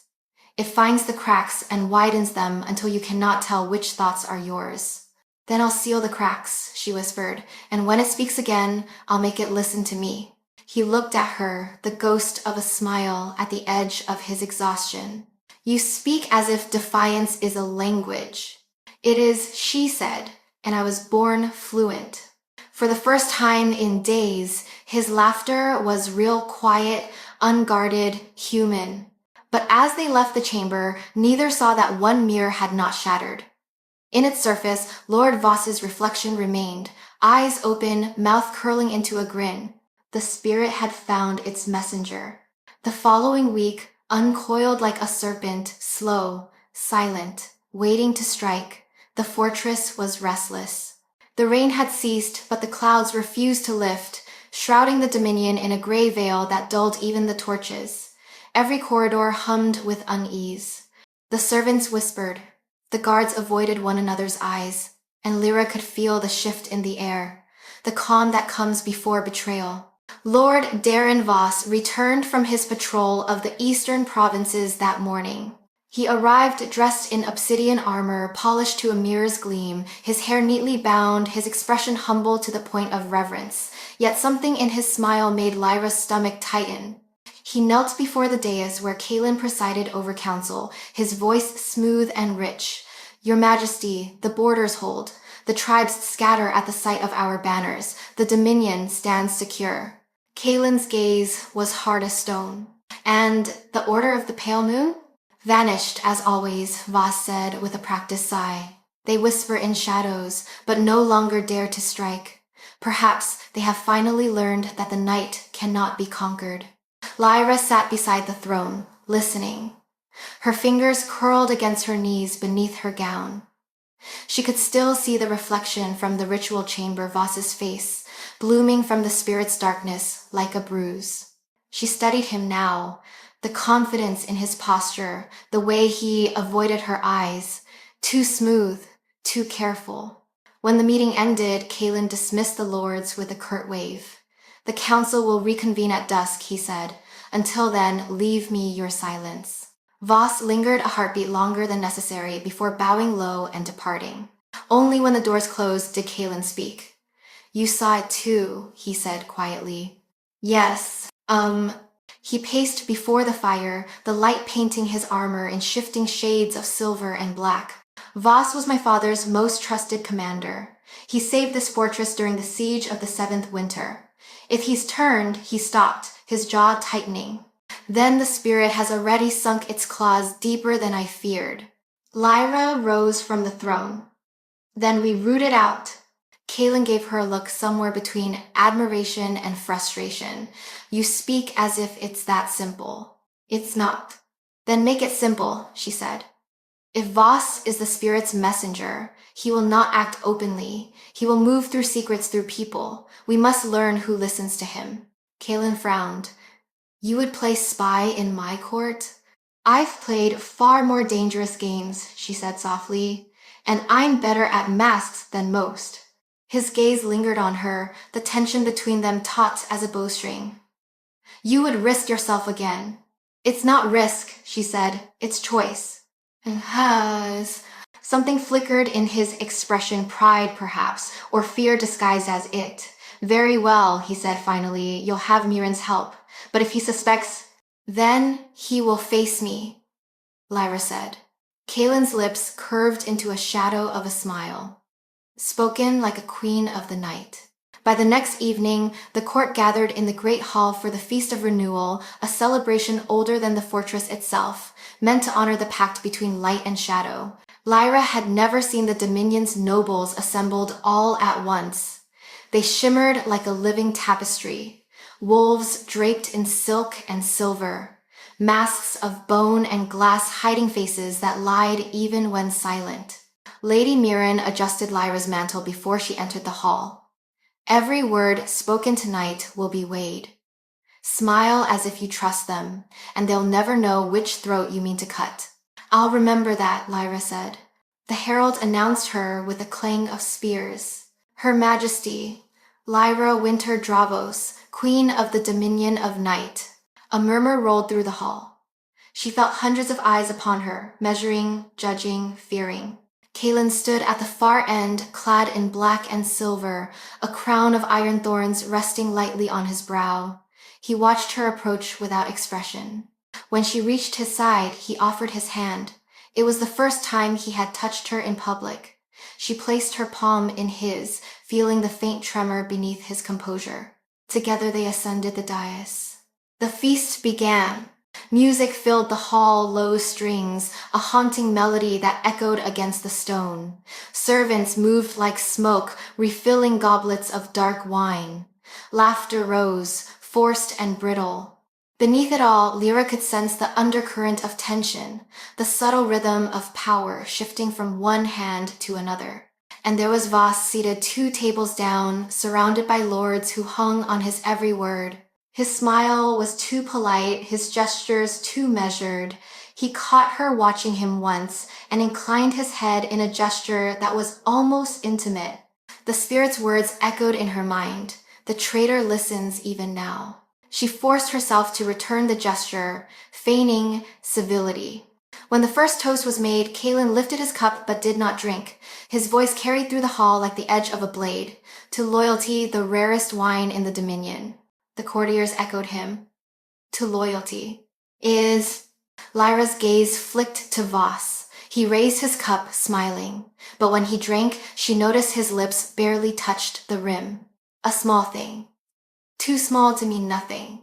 Hours later, when the feast ended and the nobles retired, Lyra found Kaelin waiting in the antechamber. His mask of composure had cracked. Weariness shadowed his features. "You saw him," she said. He nodded. He didn't drink. Poison or superstition. But either way, he fears something at that table. Lyra's voice lowered. "Then we give him a reason to fear more." Kaelin raised a brow. "You have a plan." "Not yet," she said. "But I will." He stepped closer, his breath warm against her ear. "Be careful, Lyra. The court devours its queens faster than the curse ever did." She met his gaze steadily. "Then it will find me difficult to swallow." Kaelin's hand brushed hers. A fleeting touch, a warning, and a promise in one. When he left, the hall behind her fell silent. Only the faint echo of her heartbeat filled the emptiness. And far below the fortress, in the depths of the sealed chamber, the black door stirred. The runes flared once, faintly as if awakened by the scent of deceit. The spirit was listening too. The following dawn was born without color. The clouds above the Dominion hung so low they seemed to drag their bellies across the fortress towers. Lyra rose before the bells rang, the mark on her palm pulsing with a faint ache. It was as if the spirit had followed her into her dreams again, whispering through the scenes of sleep. Mirren found her already dressed in travel leathers, fastening the belt that held a short blade. "You're leaving?" the older woman asked, her tone carefully neutral. "I'm going to the forest," Lyra said. "There's something there I need to find." Mirren's brows drew together. "You mean the Ashen Forest? That place is forbidden. Nothing grows there but death. Is Mrs. this? That's exactly why I have to go." "Kaelin will not approve." "He doesn't have to," Lyra said quietly. "He would only try to stop me." Mirren's gaze softened. "He would try to protect you." "I don't need protection. I need answers." The older woman hesitated, then sighed. "At least take someone with you." "I'll take Lissa." Mirren nodded reluctantly. "Then go before the king wakes. The less he knows, the less he must defend." And that's... The Ashen Forest lay beyond the river that coiled around the mountain base like a serpent. By mid-morning, Lyra and Lissa had crossed the bridge and entered the dead wood. The trees were gray as bone, their branches stripped bare, reaching toward the sky like fingers pleading for mercy. Ash carpeted the ground, soft and silent. No birds sang here, no insects stirred. The air smelled of rain and something older, a hint of burned metal, faint but constant. Lissa shivered, clutching her cloak. "My queen." They say this forest was where the first queen's heart stopped beating. Lyra's pulse quickened. Then we're in the right place. They followed a narrow path winding through the trees. The light grew dimmer the deeper they went, until even the air seemed gray. Shadows moved at the edges of vision small, silent things that vanished when she turned her head. Hours passed. The forest never changed. Every tree was the same, every sound swallowed by the hush. It was like walking through a memory that refused to end. At last, Lyra saw at a clearing where the ash had turned white. In its center stood a stone altar half buried by roots, its surface carved with the same runes she had seen on the door beneath the fortress. Lissa hung back. "This place feels wrong. All truth feels wrong," Lyra murmured. She approached the altar. The air hummed faintly around it. When she brushed away the ash, she found an inscription beneath. "Here lies the heart that bound the moon. Her breath caught. The heart of the first queen." She pressed her palm against the stone. The runes flared dimly in answer, echoing the light in her scar. A soft wind swept through the clearing, carrying with it a voice faint, feminine, and old beyond measure. "Child of choice." Lyra's throat tightened. "Who are you? The one who came before, the one who failed." The voice was everywhere and nowhere. The forest itself seemed to speak. "I gave my heart to bind the god, but love unmade what duty forged. Now the chain rusts and the darkness remembers my name." Lyra swallowed hard. "What do you want from me?" "To finish what I began. The bond must be reforged, not with sacrifice, but with will. You must choose freely, where I was chosen by fate."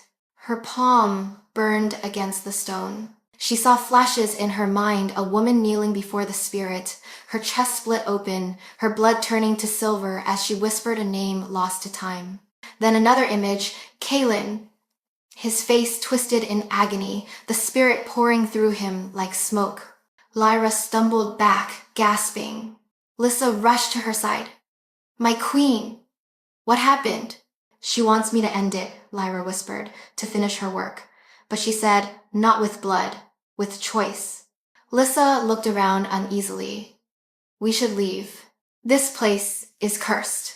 "Maybe," Lyra said, staring at the glowing runes, "but curses are only stories waiting for a new ending." She reached into her cloak and drew the small dagger Kaelin had given her after their training. Its blade caught the faintest glimmer of light. "Lissa, go back to the horses." "My queen, go." Reluctantly, the girl obeyed. When she was alone, Lyra knelt before the altar again and pressed the dagger's tip to her palm. A single drop of blood fell onto the stone. The runes blazed white. The voice returned, stronger now, threading through the air like music. "You have opened the path. Beware the one who listens in silence. He wears a friend's face." Lyra's eyes widened. "Voss." The ground trembled. The trees groaned, their branches twisting toward the clearing. The ash rose in a storm around her, forming shapes, faces, hands, fragments of something trapped between worlds. Then, as suddenly as it began, the light died. The forest stilled. Lyra looked down. The blood had vanished from the stone. In its place lay a single object, a pendant of dark crystal, its center glowing faintly with silver light. When she touched it, warmth spread through her body, followed by a whisper so soft it might have been her own thought.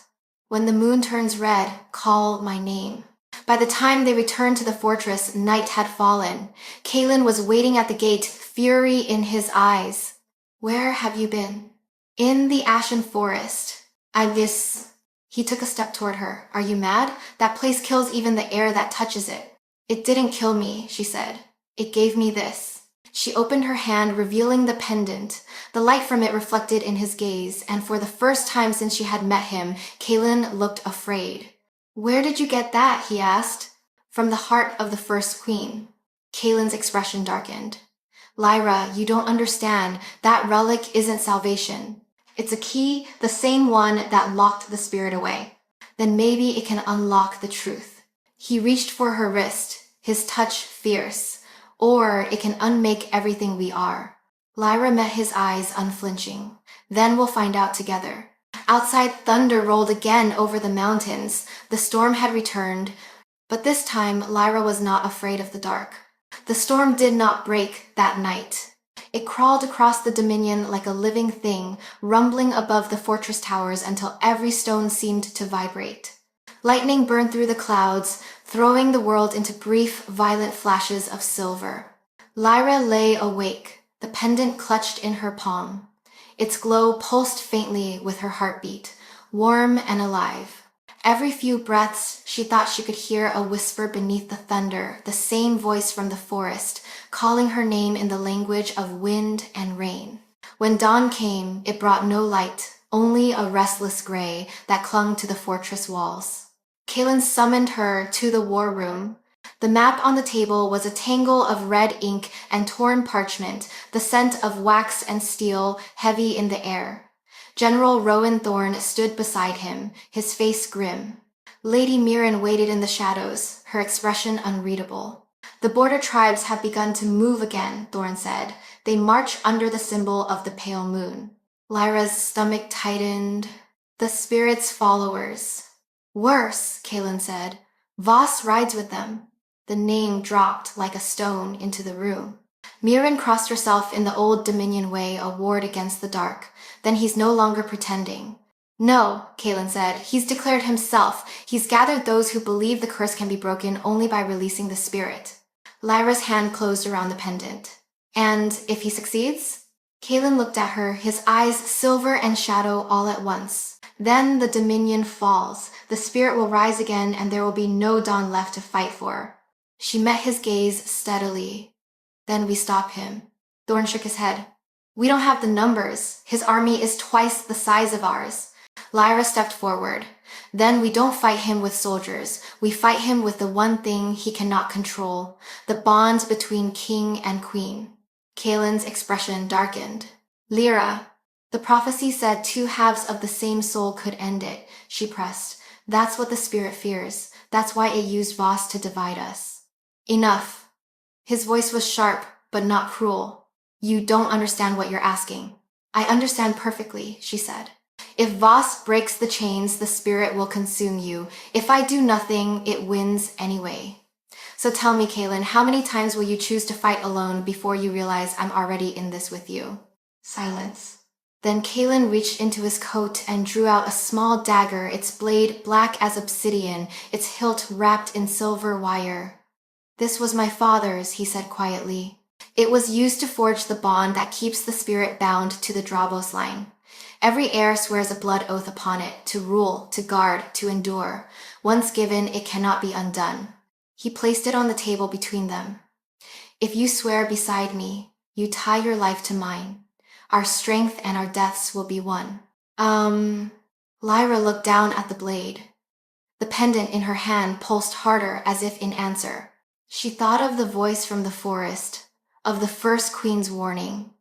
The bond must be reforged, not with sacrifice, but with will. She drew a steady breath. Then let it be will. They went to the courtyard at twilight. The storm clouds parted just enough to reveal a swollen red moon, its light spilling across the black stones like blood.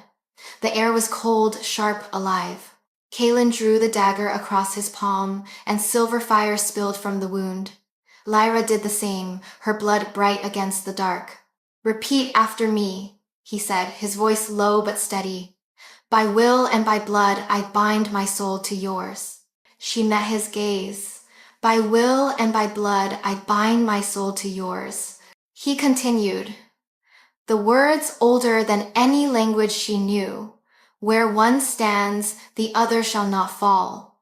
Where one breaks, the other shall endure. Lyra repeated them, her voice trembling.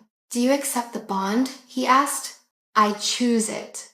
When their hands met, blood mingling between their palms, the air cracked with light. The world tilted.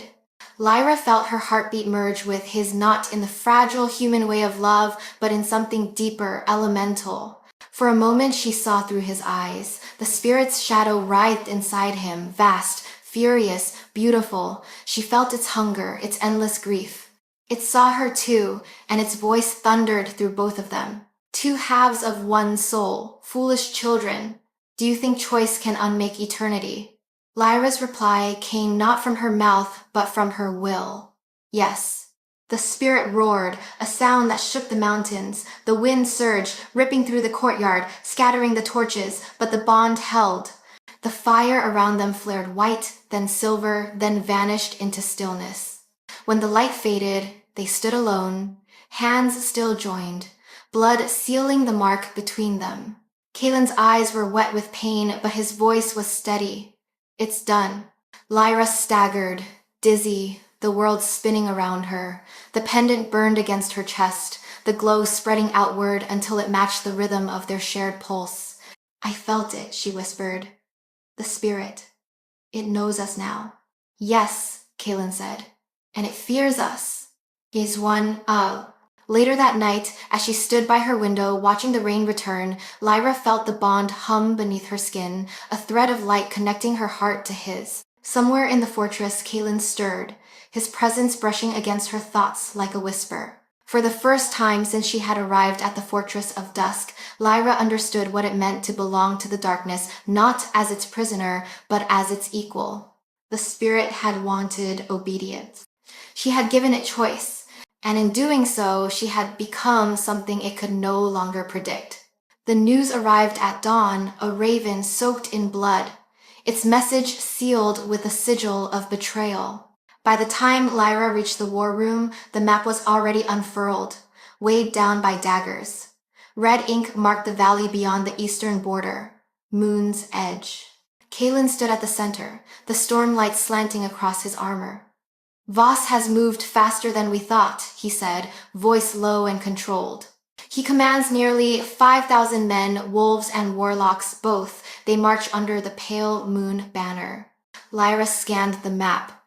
And our forces? Half that, General Thorne answered, but better trained, better led. He looked to Kalen. If we ride at dusk, we can intercept him before he reaches the valley pass. Kalen nodded. We ride at dusk. Lyra stepped forward. Then I'm riding too. He turned to her sharply.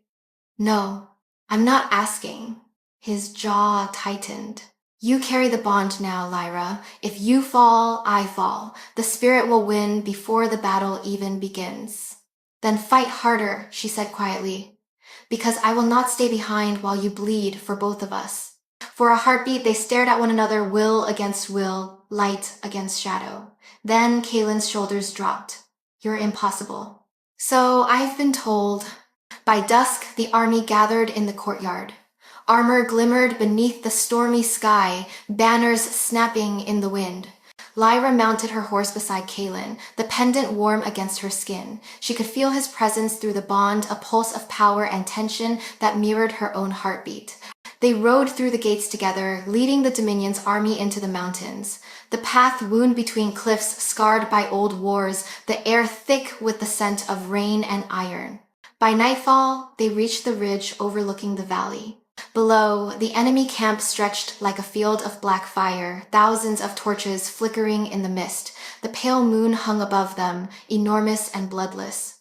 Kalen dismounted, drawing his sword. We strike before dawn. Surprise is our only ally.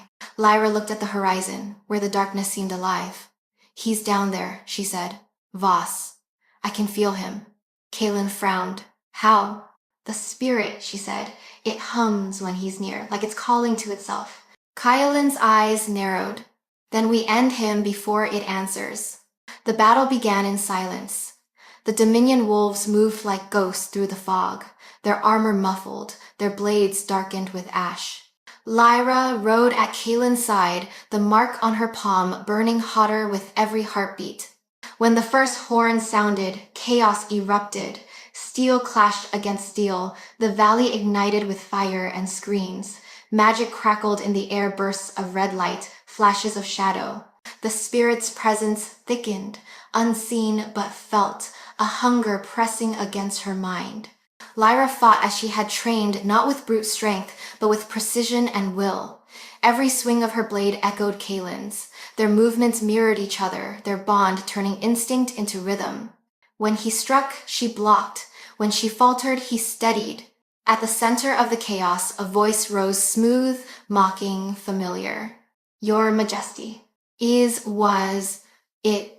Lord Darren Voss emerged from the mist, his armor gleaming white as bone. Around him, his soldiers fell to their knees, whispering prayers to the pale moon. "Step aside, Kaelin," Voss called. "Your war is already lost. The spirit has chosen me now." Kaelin's sword caught the light. "The spirit chooses nothing. It consumes." Voss laughed. "Then let it consume the weak." He raised his hand and the air split open.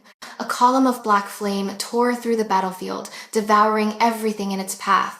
The ground cracked, the sky screamed. Lyra felt the spirit's power surge like a tide, clawing at her mind. Kaelin shielded her, but the blast hurled them both to the ground. She tasted blood. Through the haze, she saw Voss advancing, his eyes glowing silver, the same color as Kaelin's when the curse stirred.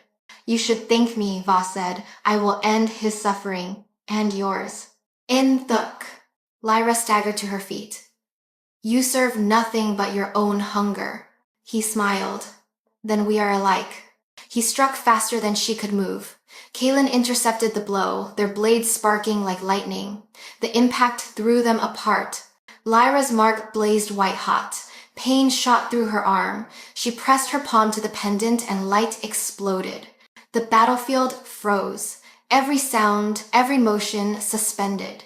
The world became a single heartbeat. When she opened her eyes, the spirit was there, a figure of shifting smoke, towering above the valley, its voice layered and endless. "Two halves of one soul," it said.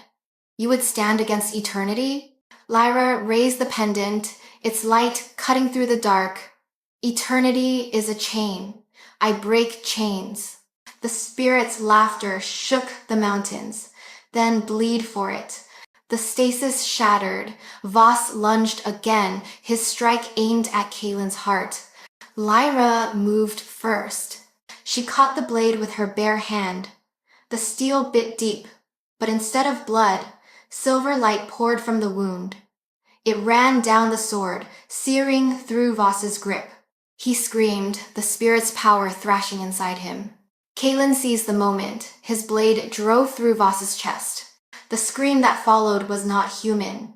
It was the sound of a god being torn in two. The valley erupted in light. When the smoke cleared, Voss was gone, nothing left but ash. Lyra collapsed to her knees, trembling. The pendant dimmed, its light fading to embers. Kaelin caught her before she fell. "It's over," he said, his voice raw. But Lyra shook her head. "No, it isn't." She could feel it, the spirit, still alive, still watching. Its hunger recoiling, but not broken. It had lost its vessel, not its will. Kaelin followed her gaze to the dark horizon. "Then let it come," he said. And together, beneath the blood-red moon, they watched the first dawn in months break over the Dominion, a dawn fragile and fleeting but real. The war was not finished. But for the first time, the night had bled. The first light after the battle was thin and cold. It washed across the valley like water through ash, revealing the ruin left behind. The ground still smoked where the spirit's fire had burned through the ranks. Soldiers of both armies lay scattered like shadows turned to dust. Lyra moved among the wounded with her cloak trailing through mud and blood. The smell of iron clung to everything. Every few steps, someone called her name, sometimes with reverence, sometimes with desperation. She answered all the same, kneeling beside them, binding wounds with torn linen, whispering that the dawn had come. But every time she looked toward the ridge where Kaelin had fallen after the last blow, her hands began to tremble.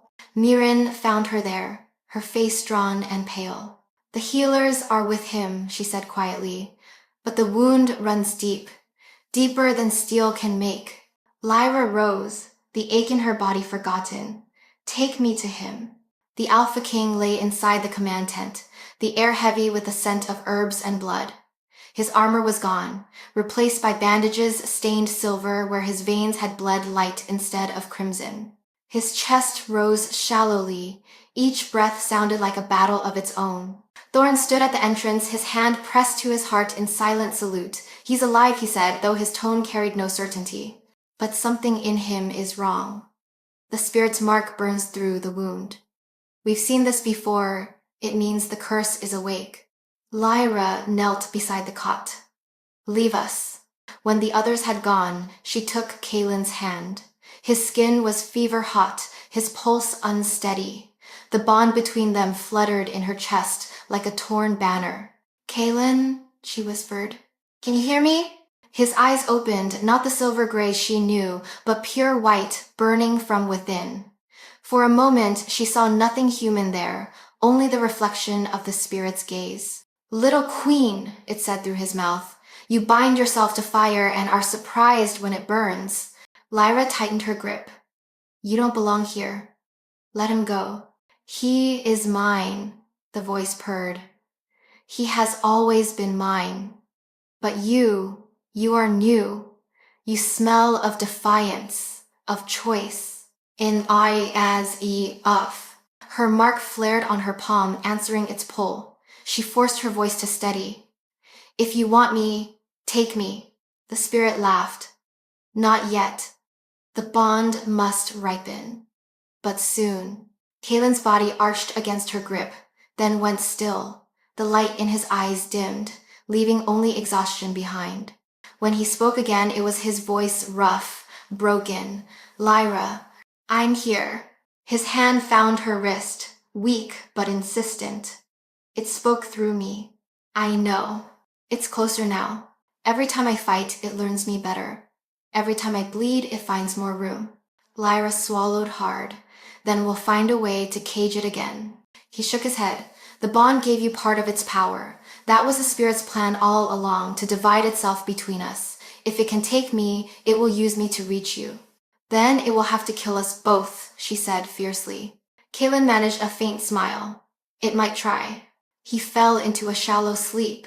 Lyra sat beside him until the candles burned low, the storm outside whispering against the canvas. By the next evening, the army had begun its return to the fortress. The dead were buried in the valley under cairns of black stone. Lyra led the procession, Kalen's litter following behind her. The men bowed as she passed, not out of duty but out of faith, the kind that came from witnessing something they could not explain. When they reached the gates of the Fortress of Dusk, thunder rolled overhead. The soldiers called it an omen, the heavens mourning their king. Inside, the healers carried Kalen to his chamber. Lyra refused to leave his side. She sat through the night, listening to the ragged rhythm of his breath, feeling the spirit pacing within the walls like a beast. In the darkest hour before dawn, the mirror across the room shimmered. She rose, the pendant at her throat glowing faintly.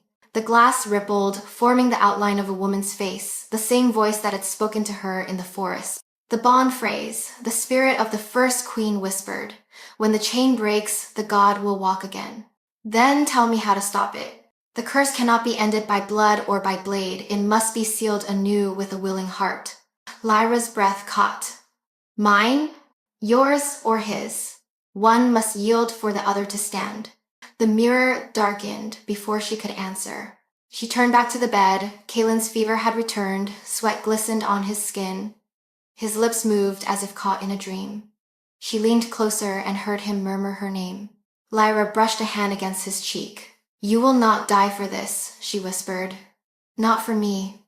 Not for a god that never deserved you. Outside, the wind rose, carrying the mournful cry of a horn from the watchtower. The moon, pale and watchful, slipped behind the clouds. In its absence, the fortress seemed to hold its breath. Lyra sat beside her fallen king, the pendant burning steady against her heart. She knew now that the prophecy had been right all along, two halves of one soul. And if the spirit meant to claim him through the bond, it would have to face her first. For the first time, she felt no fear, only resolve sharp as a blade, bright as dawn yet to come. The moon rose blood red again, swollen and heavy, hanging low over the fortress like a watchful eye. Lyra stood at the balcony, wind dragging her hair across her face, the pendant at her throat pulsing faintly in rhythm with her heart. Kalen still lay unconscious in his chamber, his breath shallow, his skin pale as frost. Every healer, every priest, every rune master had failed. The spirit's poison ran too deep, threading through his veins like molten silver. Each time she touched his hand, she could feel the curse stirring beneath his skin, whispering in a language that was almost hers. Mirren entered quietly, her footsteps barely disturbing the hush. "You haven't left his side in 2 nights, she said. "I can't," Lyra whispered. "He's still fighting. I can feel it." "The army needs a ruler," Mirren said gently. "If he cannot rise, the men will look to you." Lyra turned, her eyes bright and tired. "Then they will have me. But first I must bring him back." Mirren hesitated. "There is one place left. The Temple of the Broken Moon." Lyra froze.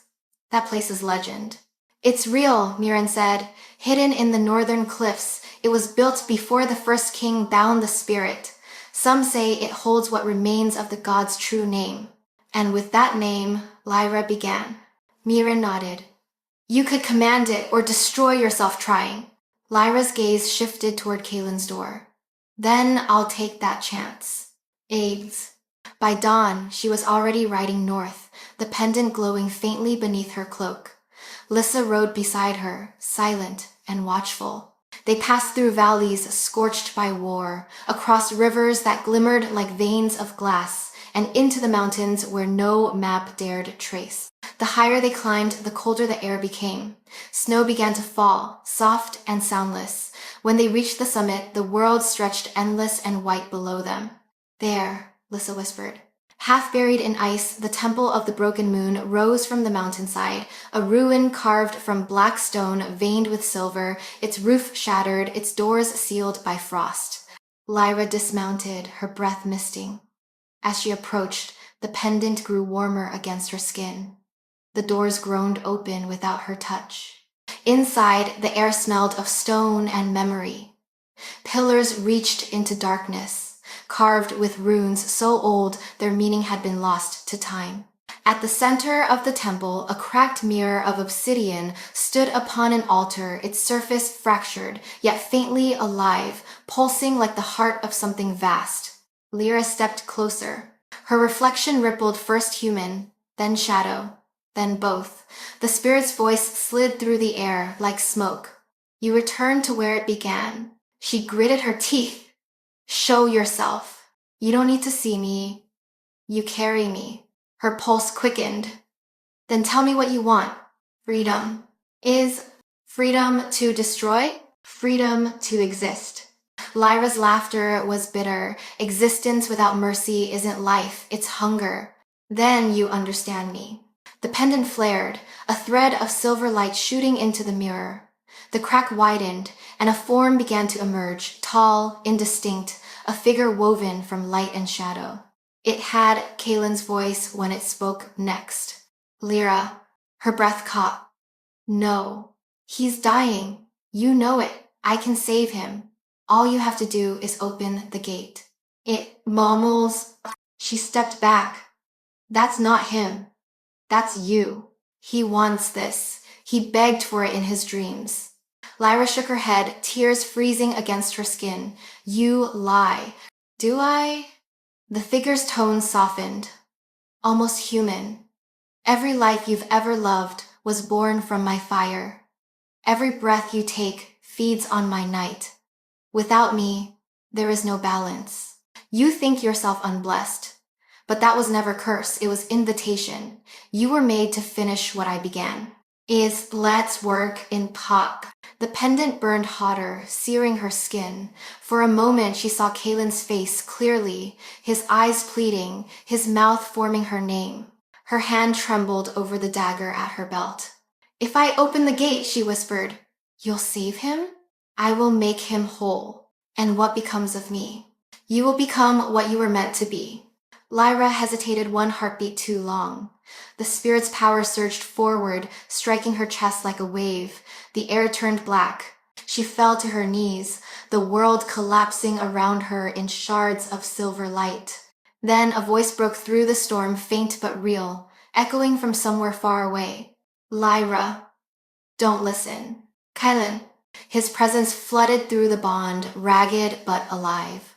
The spirit hissed, the image shattering into smoke. Lyra clutched the pendant, gasping. "You can't have him," she shouted into the void. "You can't have either of us." "Inther." The mirror cracked down the center, a blinding light pouring through the fracture. The force hurled her backward. When the light faded, the temple was silent again. The mirror shattered completely, its fragments scattered across the floor like black glass. She pushed herself upright, chest heaving. The pendant was still warm, but no longer pulsing. The spirit's voice was gone. Lissa ran to her. "My queen, are you hurt?" Lyra looked down at her trembling hands. "No, but the gate, it's open." Lissa's eyes widened. "What does that mean?" "It means the spirit will come for us," Lyra said. "It means the final battle has already begun." They rode back through the night, the mountain wind howling around them. Far below, thunder rolled across the valley, and a red light flickered on the horizon, the same light that had burned the world once before. When the fortress came into view at dawn, Lyra felt it in her bones, the bond tightening, the pulse of Kaelin's life flickering weakly against hers. He was awake, and the spirit was coming. The Fortress of Dusk had become a storm. Clouds clung to its towers like wounded wings, and the air itself trembled with a pulse that did not belong to the living. Lyra rode through the gates just as the first crack of thunder split the sky. Guards rushed to meet her, shouting reports of strange lights flickering above the northern battlements, of whispers that crawled through the halls and made torches burn blue. The spirit had found its way in. She threw open the doors of Kaelin's chamber. He was standing, pale but alive, the silver of his eyes flaring brighter than any torch. The bond between them thrummed with pain and relief, the echo of her journey through the mountains still raw in her veins.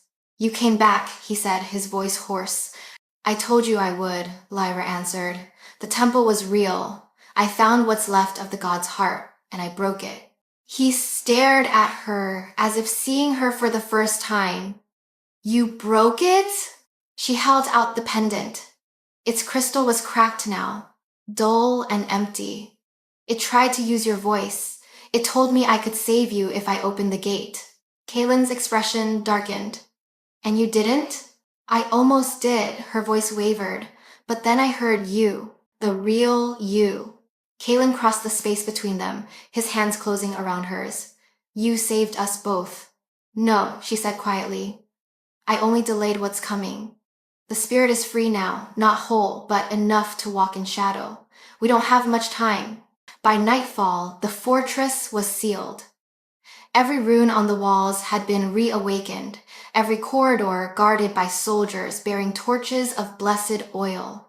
The courtiers had fled into the lower vaults, whispering prayers that would not help them. Kaelin stood in the Hall of Echoes, the place where their bond had first been forged. The same runes that had bound their blood now burned with a faint white light. Lyra joined him, her cloak dragging ash across the marble. "If the spirit is loose," she said, "we can draw it back here. This hall is where it was bound before. It remembers." Kaelin nodded. "A trap, then." "A ritual," she corrected. The prophecy called it the second binding, the choice made freely. If we offer our bond again, not as sacrifice but as will, we can cage it, not forever but long enough for the world to breathe. He hesitated. "And the cost?" Lyra met his eyes. "If we succeed, one of us will live, the other will become the lock." Silence fell between them. Then Kaelin said softly, "It will be me." "No, you've already given enough. So have you." He smiled faintly. "That's the problem, Lyra. We're both too stubborn to die properly." "It's like Aster." The wind howled through the broken arches. Runes lit across the floor as Kaelin drew his sword, cutting a thin line across his palm. Lyra mirrored him. Their blood fell into the sigils, mingling, shining. The bond between them ignited a current of light weaving through the hall, swirling upward like fire caught in wind. Then the shadows came. The spirit entered not as a roar, but as a whisper, a ripple of cold that spread through the air, black smoke curling from the cracks in the walls. The torches went out one by one until only the circle's light remained. So the spirit said, its voice everywhere, "The king and his chosen, how touching." Kaelin lifted his sword. "This ends tonight."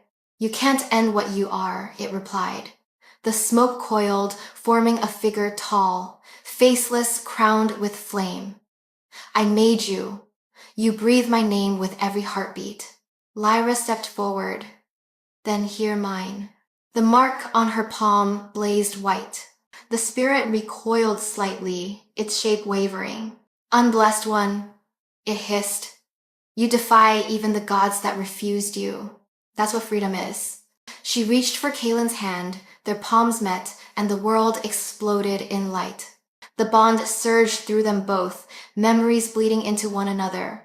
His first battle, her first fear, the night she had been born without a moon. The spirit scream tore through their minds as the light turned blinding. Kaelin's voice echoed in her head. Let go. No, she thought back. Not without you. If you hold on, it takes us both. Then we fight together.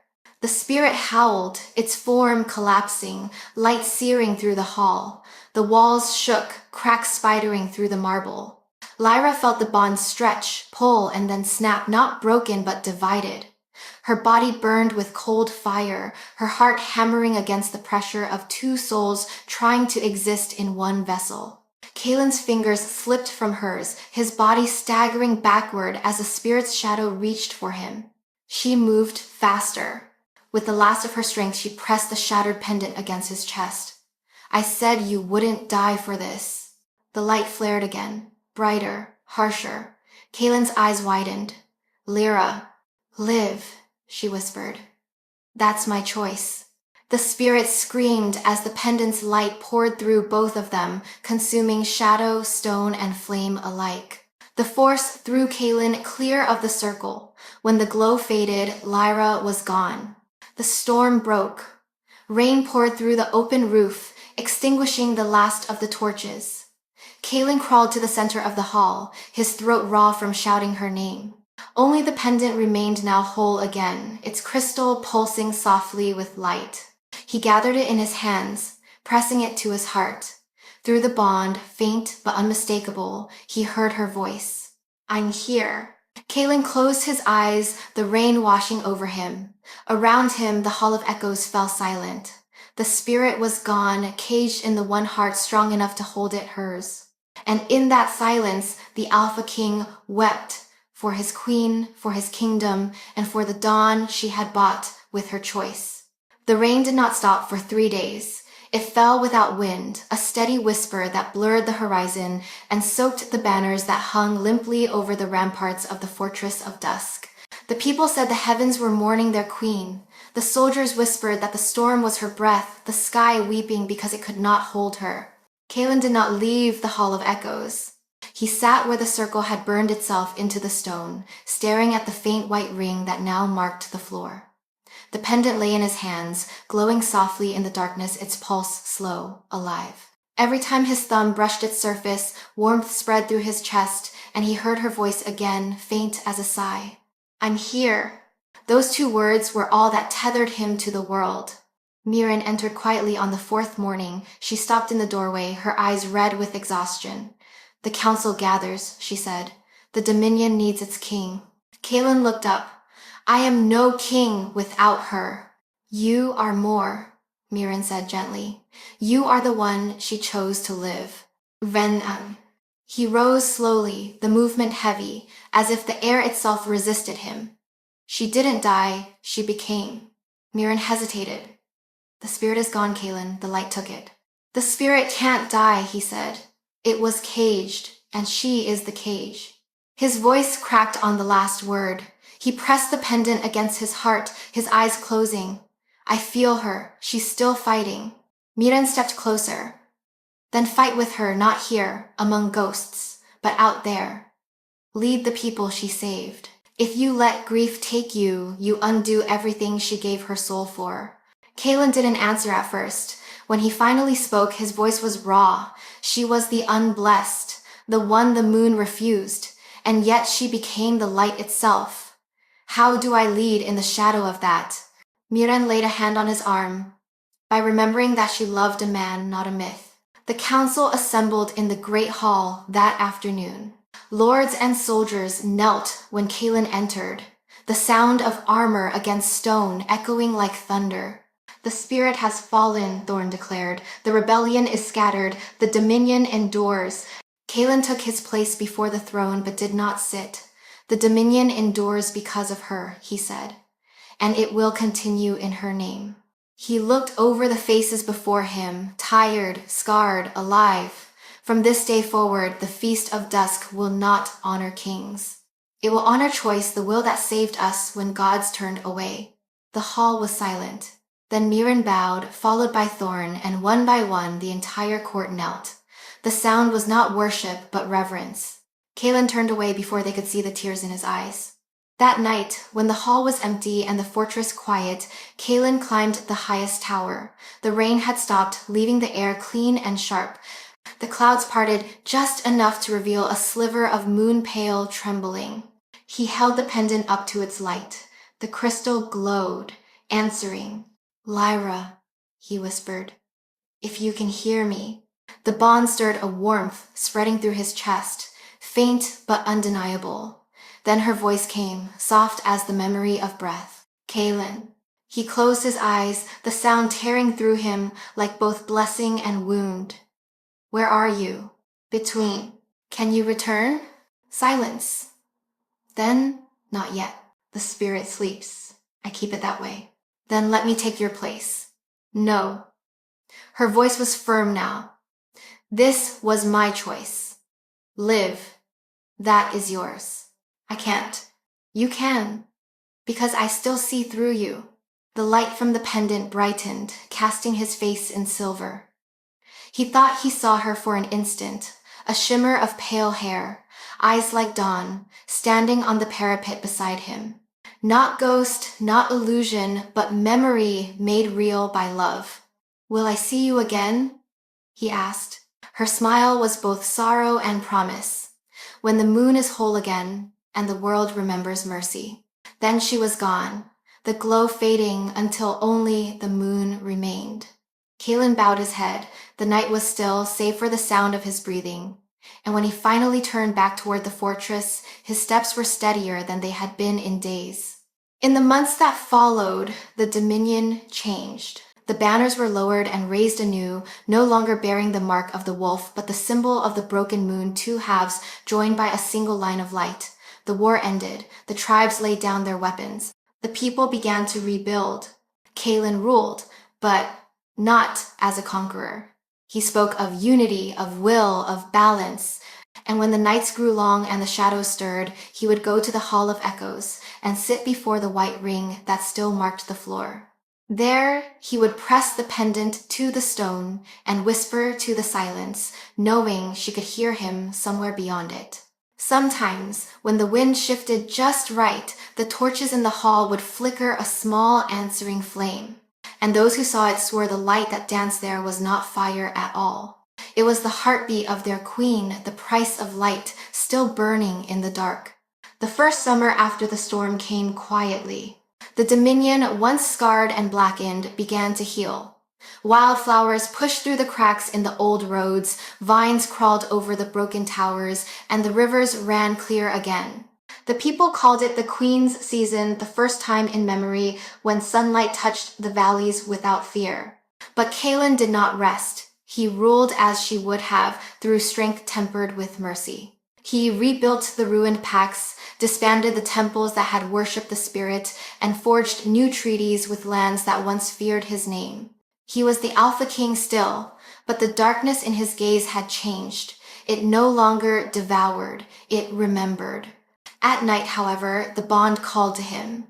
When the moon rose, the pendant on his chest glowed faintly, a heartbeat of light pulsing through his dreams. And sometimes, just before dawn, he heard her voice again, soft, distant, half a breath. "I'm here." He never answered aloud. He feared that if he spoke her name, the silence would answer instead. On the eve of the solstice, Mirren found him in the Hall of Echoes. The white ring on the floor still shimmered faintly, untarnished by time. He knelt beside it, the pendant in his hand, his expression far away. "She's still with you," Mirren said quietly. "She always will be," Kaelin replied. "But she's fading." Mirren's eyes softened. You knew this would happen. Yes, he said, but knowing doesn't make it easier. She hesitated, then stepped closer. There is a rumor spreading among the outlying villages. They say a woman walks the forests at night barefoot, cloaked in light, leaving no shadow behind her. They call her the ghost of the moon. Kaylin's grip on the pendant tightened. You think it's her. I think the world has begun to dream of her, Mirren said. And sometimes dreams are truer than memory. That night, Kaylin rode alone. He followed the old road east through the ashen forest that had begun to bloom again. Where once gray trees had stood, green leaves now unfurled, silver at their edges. The air smelled of rain and new life. At the clearing where the first queen's heart had rested, Kaylin dismounted. The altar still stood, worn and cracked, but alive, thin veins of light pulsing beneath its surface. He placed the pendant upon it. Lyra, he said softly, if you can hear me, if anything of you remains, I'm keeping my promise. The Dominion stands. The people are free. But I don't know if I am. A breeze stirred, gentle as a sigh. The light beneath the stone brightened, spilling silver across his boots. You were never meant to be free of me, her voice whispered, clear and close now. Nor I of you. We are the halves of a choice that remade the world. Kaylin's throat tightened. Then come back to it. I can't. And think he's it.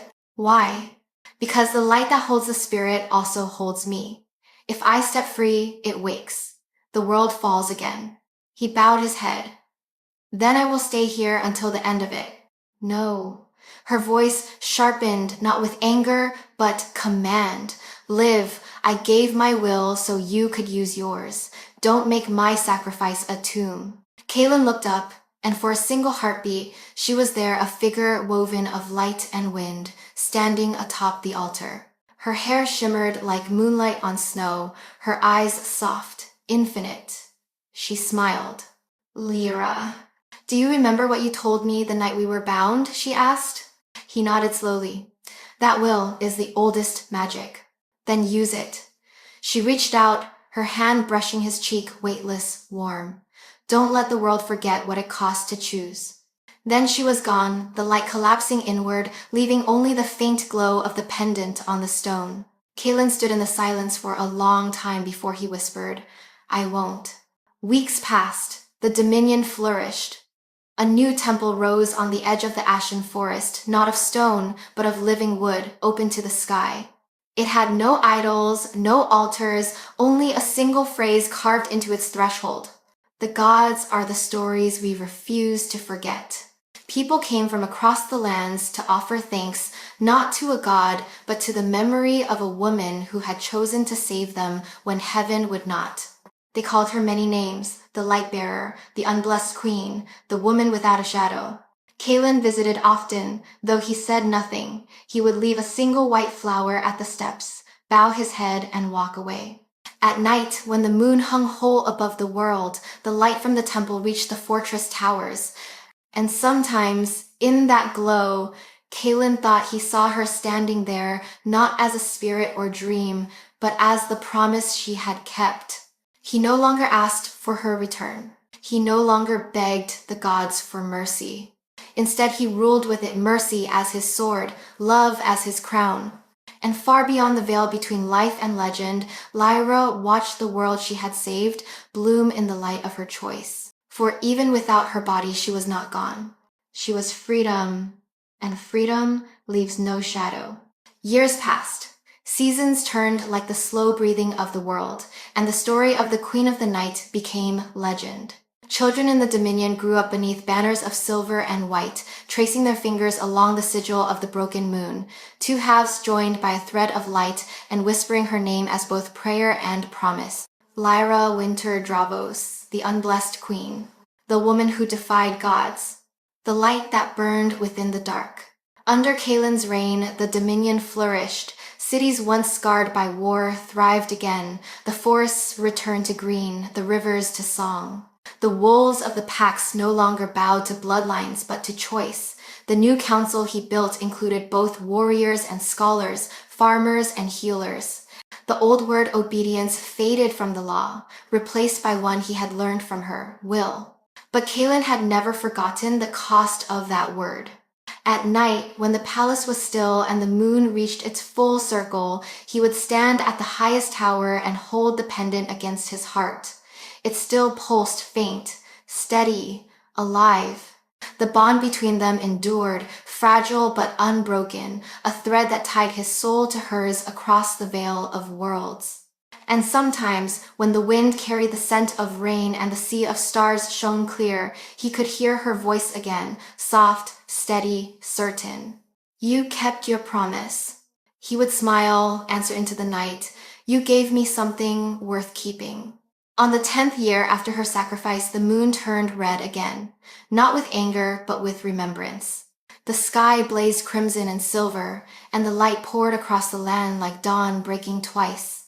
The people gathered outside the fortress of dusk, fearing another curse. But the wind was warm, and the air carried no malice, only music. Lissa ran to the balcony where Kaelin stood, breathless with wonder. My king, look! Above the horizon, a figure of light shimmered in the red moon's glow. It was not shape nor shadow, but presence, a woman's silhouette woven from starlight, walking across the air itself. The people gasped, falling to their knees. Kaelin did not move. His hand tightened around the pendant. Lyra! The light drifted closer, touching the towers, spilling into every window. The soldiers felt it as warmth, the children as laughter, the old as peace. For Kaelin, it was heartbeat. The same rhythm that had once echoed beneath his skin. Her voice filled the air clear, strong, alive. The chain is mended, the god sleeps, and the world is yours again. But remember, this peace is not the absence of darkness. It is the courage to face it without surrender. Her light brightened, washing the courtyard in gold. Do not build thrones from fear. Do not forge crowns from blood. Let choice rule where power once did. The people bowed their heads. Even the wind seemed to listen. Kaelin whispered, Will I see you again? For a moment, the light stilled. Then, softly, You already do. And with that, the radiance broke apart into 1,000 motes of silver, drifting down like snow. Wherever they touched the ground, flowers of pale white bloomed, instantly moon lilies, the first to grow in a land that had forgotten beauty. The sky cleared. The red faded to blue. Morning returned. That night, Kaelin walked alone through the garden that had once been barren. Moon lilies glowed at his feet. The air smelled of rain and rebirth. He stopped before the small pool at the garden center, where the moon's reflection trembled on the surface. He placed the pendant on the stone beside it. Its light flickered once, then steadied, brighter than before. You kept your promise, he murmured, echoing her words, and I will keep mine. He sank to one knee, touching the water. The ripples spread outward, mirroring the stars. When they ask what we were, he said softly, they'll call us a story, but I'll remember the truth that we were only two souls who chose. The reflection wavered, and for an instant he saw her face again, serene, luminous, smiling. Then the ripples swallowed the image, leaving only the light of the moon. Generations later, they still told their story. In the temples, in the markets, in the songs sung by wandering poets, the tale of the Alpha King and the Queen without a shadow. They said that when the world forgets to choose, when destiny tries to steal the will of men and gods alike, the moon would split once more, and her light would return to remind them. For choice was the oldest magic, and love was the only spell that never broke. And so ended the tale of Lyra Winter, Dravos, and Alpha King Kaelin. A love born of darkness, forged by defiance, and crowned by freedom. The dawn they had given the world never faded again. The dominion changed with every passing year, yet its heart remained the same, a land born of shadow, ruled by light and haunted by the memory of two souls who had defied both. The people no longer feared the night. They built their homes beneath the moon's soft glow, sang hymns to the queen without a shadow, and whispered her name when choices weighed heavy on their hearts. For them, Lyra was no longer a myth. She was a reminder that destiny is not given, but chosen. But for Kaelin, she was not legend. She was still breath. Though time carved silver into his hair and lines across his face, the bond between them never dimmed. The pendant he carried, the same crystal that had once caged a god, pulsed faintly against his chest, steady as a heartbeat. Each pulse was her whisper. Still here. And every time he closed his eyes, he saw her. It was on the 21st anniversary of her sacrifice that the dreams began again.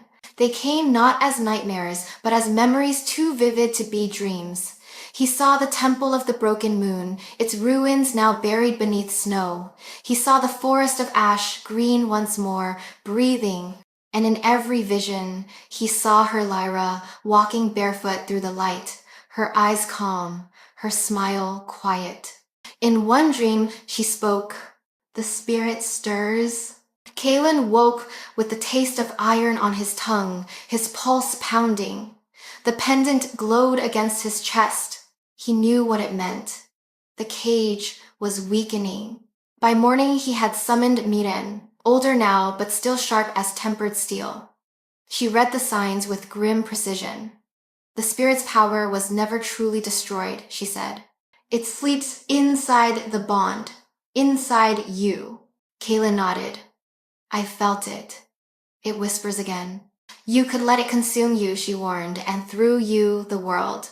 Or, he said, I could end it as she would have. Miren's eyes narrowed. Don't tell me you intend to follow her. Kaelin smiled faintly. She was the light. I am the shadow. Perhaps this was always how it was meant to end. That night he rode north. No guards, no council, no banners, only the wolf sigil carved into his blade and the pendant glowing softly against his heart. He followed the old road through the ashen forest, now silvered by moonlight. The altar still stood in the clearing where Lyra had once knelt. Vines had crept over it, weaving blossoms into its cracks. The air was quiet, reverent. Kaelin dismounted and laid his sword across the stone. Lyra, he said softly, I don't come to grieve. I come to finish what you began. The pendant answered with a flare of light. The mark on his palm, long dormant, blazed white. The air around him trembled. Then he heard her voice. Kaelin.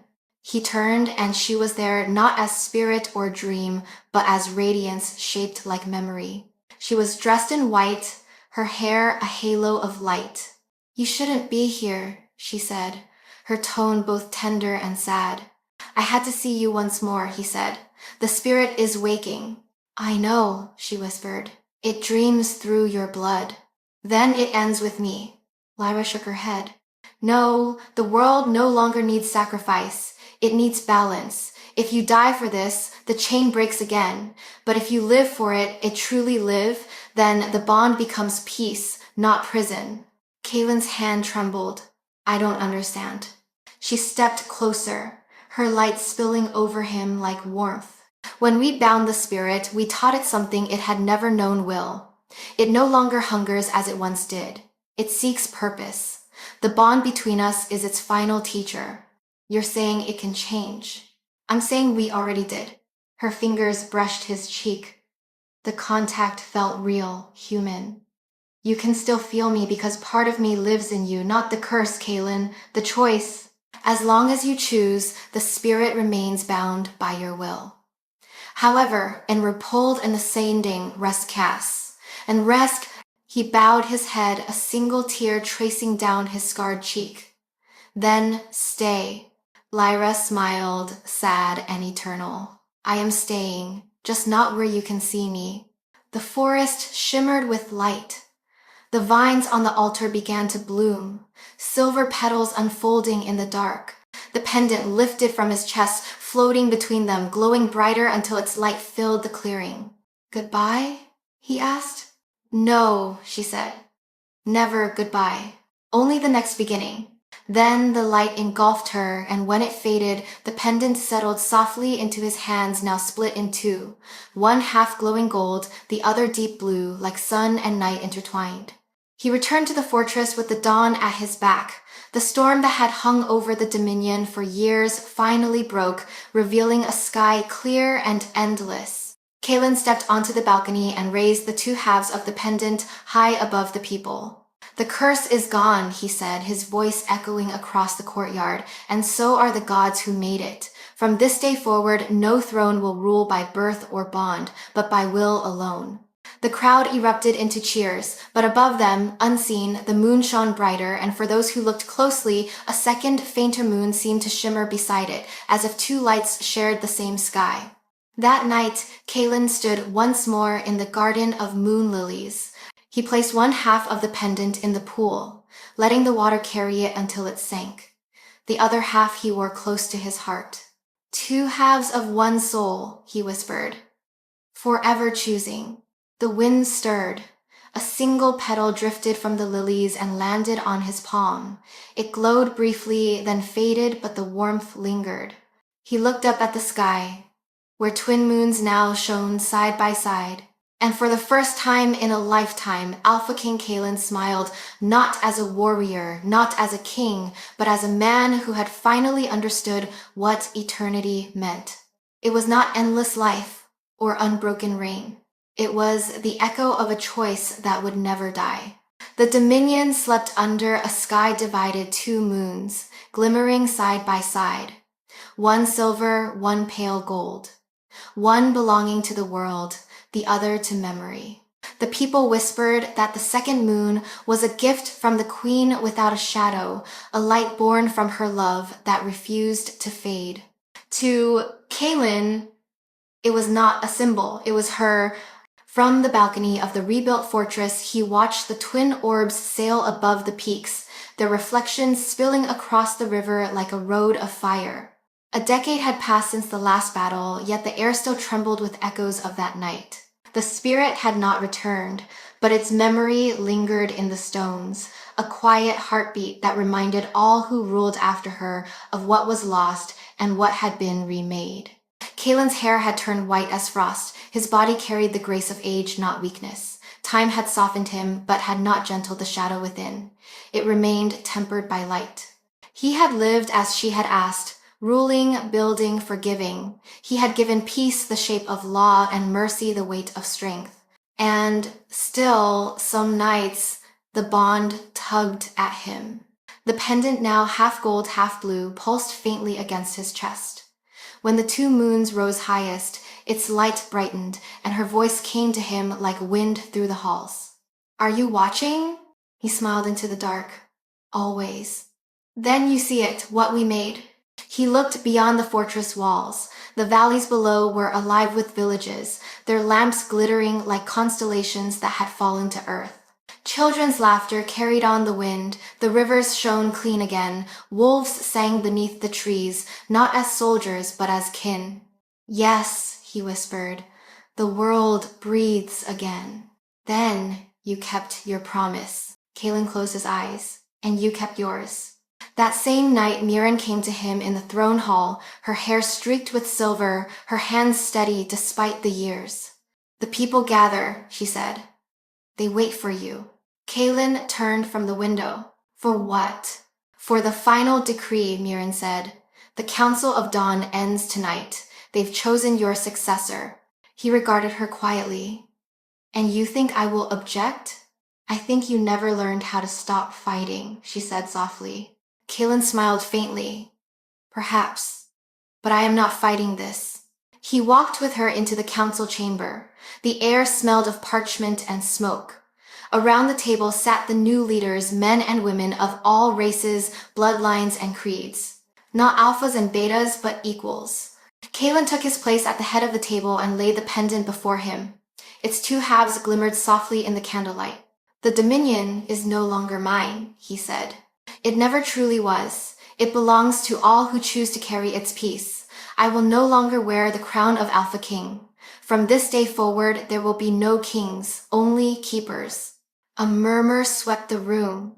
Mirren lowered her head. "Then what of the bond?" Kaelin glanced at the pendant. "It will remain not as power, but as promise. The spirit sleeps because choice endures, and choice belongs to all." He placed the pendant in Mirren's hands. Guard it well, and when the moons align again, remember her. The council bowed. That night, the fortress held a vigil. No speeches, no songs, only silence. The people gathered in the courtyard beneath the two moons, holding torches that glowed like stars. Kaelin stood among them without crown or title. He watched the twin lights cross the sky until they overlapped, their glow merging into one brilliant sphere. The air grew still, the torches flickered, and for an instant he felt her hand on his again. "It's time," she whispered. He breathed her name once more, not in grief, but in peace. Lyra. The light flared across the heavens, illuminating the mountains, the rivers, the world they had built. Then it dimmed, and the moons parted again, one gold, one silver, each carrying half of their story. When the crowd dispersed, Kaelin returned alone to the garden of moon lilies. The flowers glowed softly under the divided sky. He sank to the stone bench beside the pool and closed his eyes. The bond stirred within him, gentle and warm. He felt her there, as close as breath, as distant as eternity. "I told you once," her voice murmured, "that eternity was not endless life, but the echo of choice." He smiled. "And I finally understand. Then you know it never ends." The wind carried her words through the garden, rustling the lilies until their petals shimmered like stars. Kaelin leaned back, his gaze lifting to the sky where two moons kept watch over the world. "Two halves," he whispered. "One soul." End. Centuries later, when kingdoms rose and fell and names faded into dust, travelers crossing the northern mountains spoke of a fortress where twin moons shone brighter than anywhere else in the world. They said that if you stood there in silence and listened closely, you could hear two heartbeats, one steady, one soft, echoing through the stone. And beneath that eternal light, the story of Lyra Winter and Alpha King Kaelin lived on. A love that bridged gods and mortals, night and dawn, death and memory. The bond of two souls who chose to become eternity itself. The years rolled on, and peace settled upon the dominion like a gentle fog, quiet, steadfast, unassuming. Yet even peace has a heartbeat, and Kaelin felt its rhythm growing slower with every season that passed.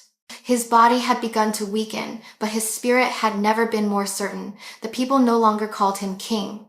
To them, he was simply Kaelin the Keeper, the last witness of the age when gods still breathed. The world was healed, but he knew the balance would not hold forever. One evening, Mirren old now, her eyes dim but fierce, entered the garden where he spent his nights. The lilies glowed pale beneath the two moons, their reflection dancing in the still water. "It's begun again," she said softly. Kaelin looked up from his seat. "The tremors?"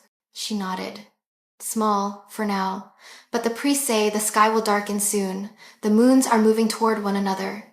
The eclipse." His voice was calm, almost accepting. "The prophecy said it would mark the end of our choice, or the beginning of something new." Mirren stepped closer. "Will the spirit wake?" Kaelin's gaze drifted toward the heavens. "If it does, it will not find what it remembers." "We've changed too much. She changed too much." Mirren hesitated. "And you, Kaelin? Will you face it again?" He smiled faintly, the kind of smile that carried both peace and farewell. "If it wakes, I won't need to. The world no longer belongs to gods, only to those who dare to choose." The night of the eclipse came without warning. The people gathered in the valley, staring as the two moons began their slow, perfect dance. Gold slid across silver, and the sky turned crimson, then black. Kaelin stood at the fortress balcony, the pendant warm in his palm. He could feel her again, stronger than she had been in years, as if the distance between worlds was thinning. "Lyra," he whispered into the wind. "Is this your doing?" Her voice came like the first breath before dawn. "No, Kaelin. This is the world remembering us." The pendant flared, brighter than ever before. Its two halves fused together, gold and blue, merging into one brilliant white. The light filled his chest, his veins, his vision. He stumbled, clutching the railing. But the pain that followed was not agony, it was release. The bond that had lived within him for so long was expanding, reaching outward, touching every corner of the dominion. The people below felt it too. They gasped as the moonlight poured over them, washing away fear and sorrow. For a single perfect moment, every soul in the dominion felt connected, 1,000 heartbeats moving as one. And through it all, they heard her voice. The night and the dawn are one. The curse was never death, it was forgetting. Remember who you are. Kalen fell to his knees, the pendant glowing between his hands. Lyra, what's happening? Her voice softened, fading. It's time, my love. The bond has fulfilled its purpose. You must let go. I can't. You must. You've carried both of us long enough. He looked up at the twin moons merging overhead. Will I see you again? Look around you. You already are. The light exploded, a silent, shattering brilliance that turned night into eternal dawn. When the radiance faded, the two moons had become one. The sky glowed with a soft, endless silver, and the air hummed with quiet power. The people in the valley stood in awe, tears streaking their faces. The lilies in the gardens bloomed brighter than ever before, their petals glistening with dew that smelled faintly of salt like tears and sea wind combined. In the Hall of Echoes, Mirren found him sitting on the throne's steps, the pendant resting in his open hand. It no longer shone, it had become clear as crystal. His eyes were closed, his expression serene. He's gone, she whispered, her voice trembling. But the wind that moved through the hall carried warmth, a steady heartbeat, faint but unmistakable. It pulsed through the stones, the torches, the very air, and somewhere beyond it, two voices whispered in unison. Not gone, chosen. That night, no one slept. The single moon cast its light over every roof, every river, every dream. People said they felt the world breathe not in fear, but in peace. And far above, where light and shadow met, two figures stood hand in hand, watching over the land they had built. Lyra turned toward him, her hair flowing like silver flame. You see, they remember. Kalen smiled, his voice a whisper that blended with the wind. Then we can rest. Their forms shimmered, fading into the new dawn, their hearts beating as one. Below, the world continued bright, alive, free.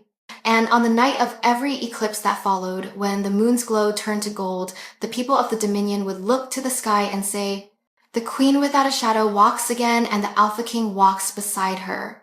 Because some love stories do not end. They become the light that eternity remembers.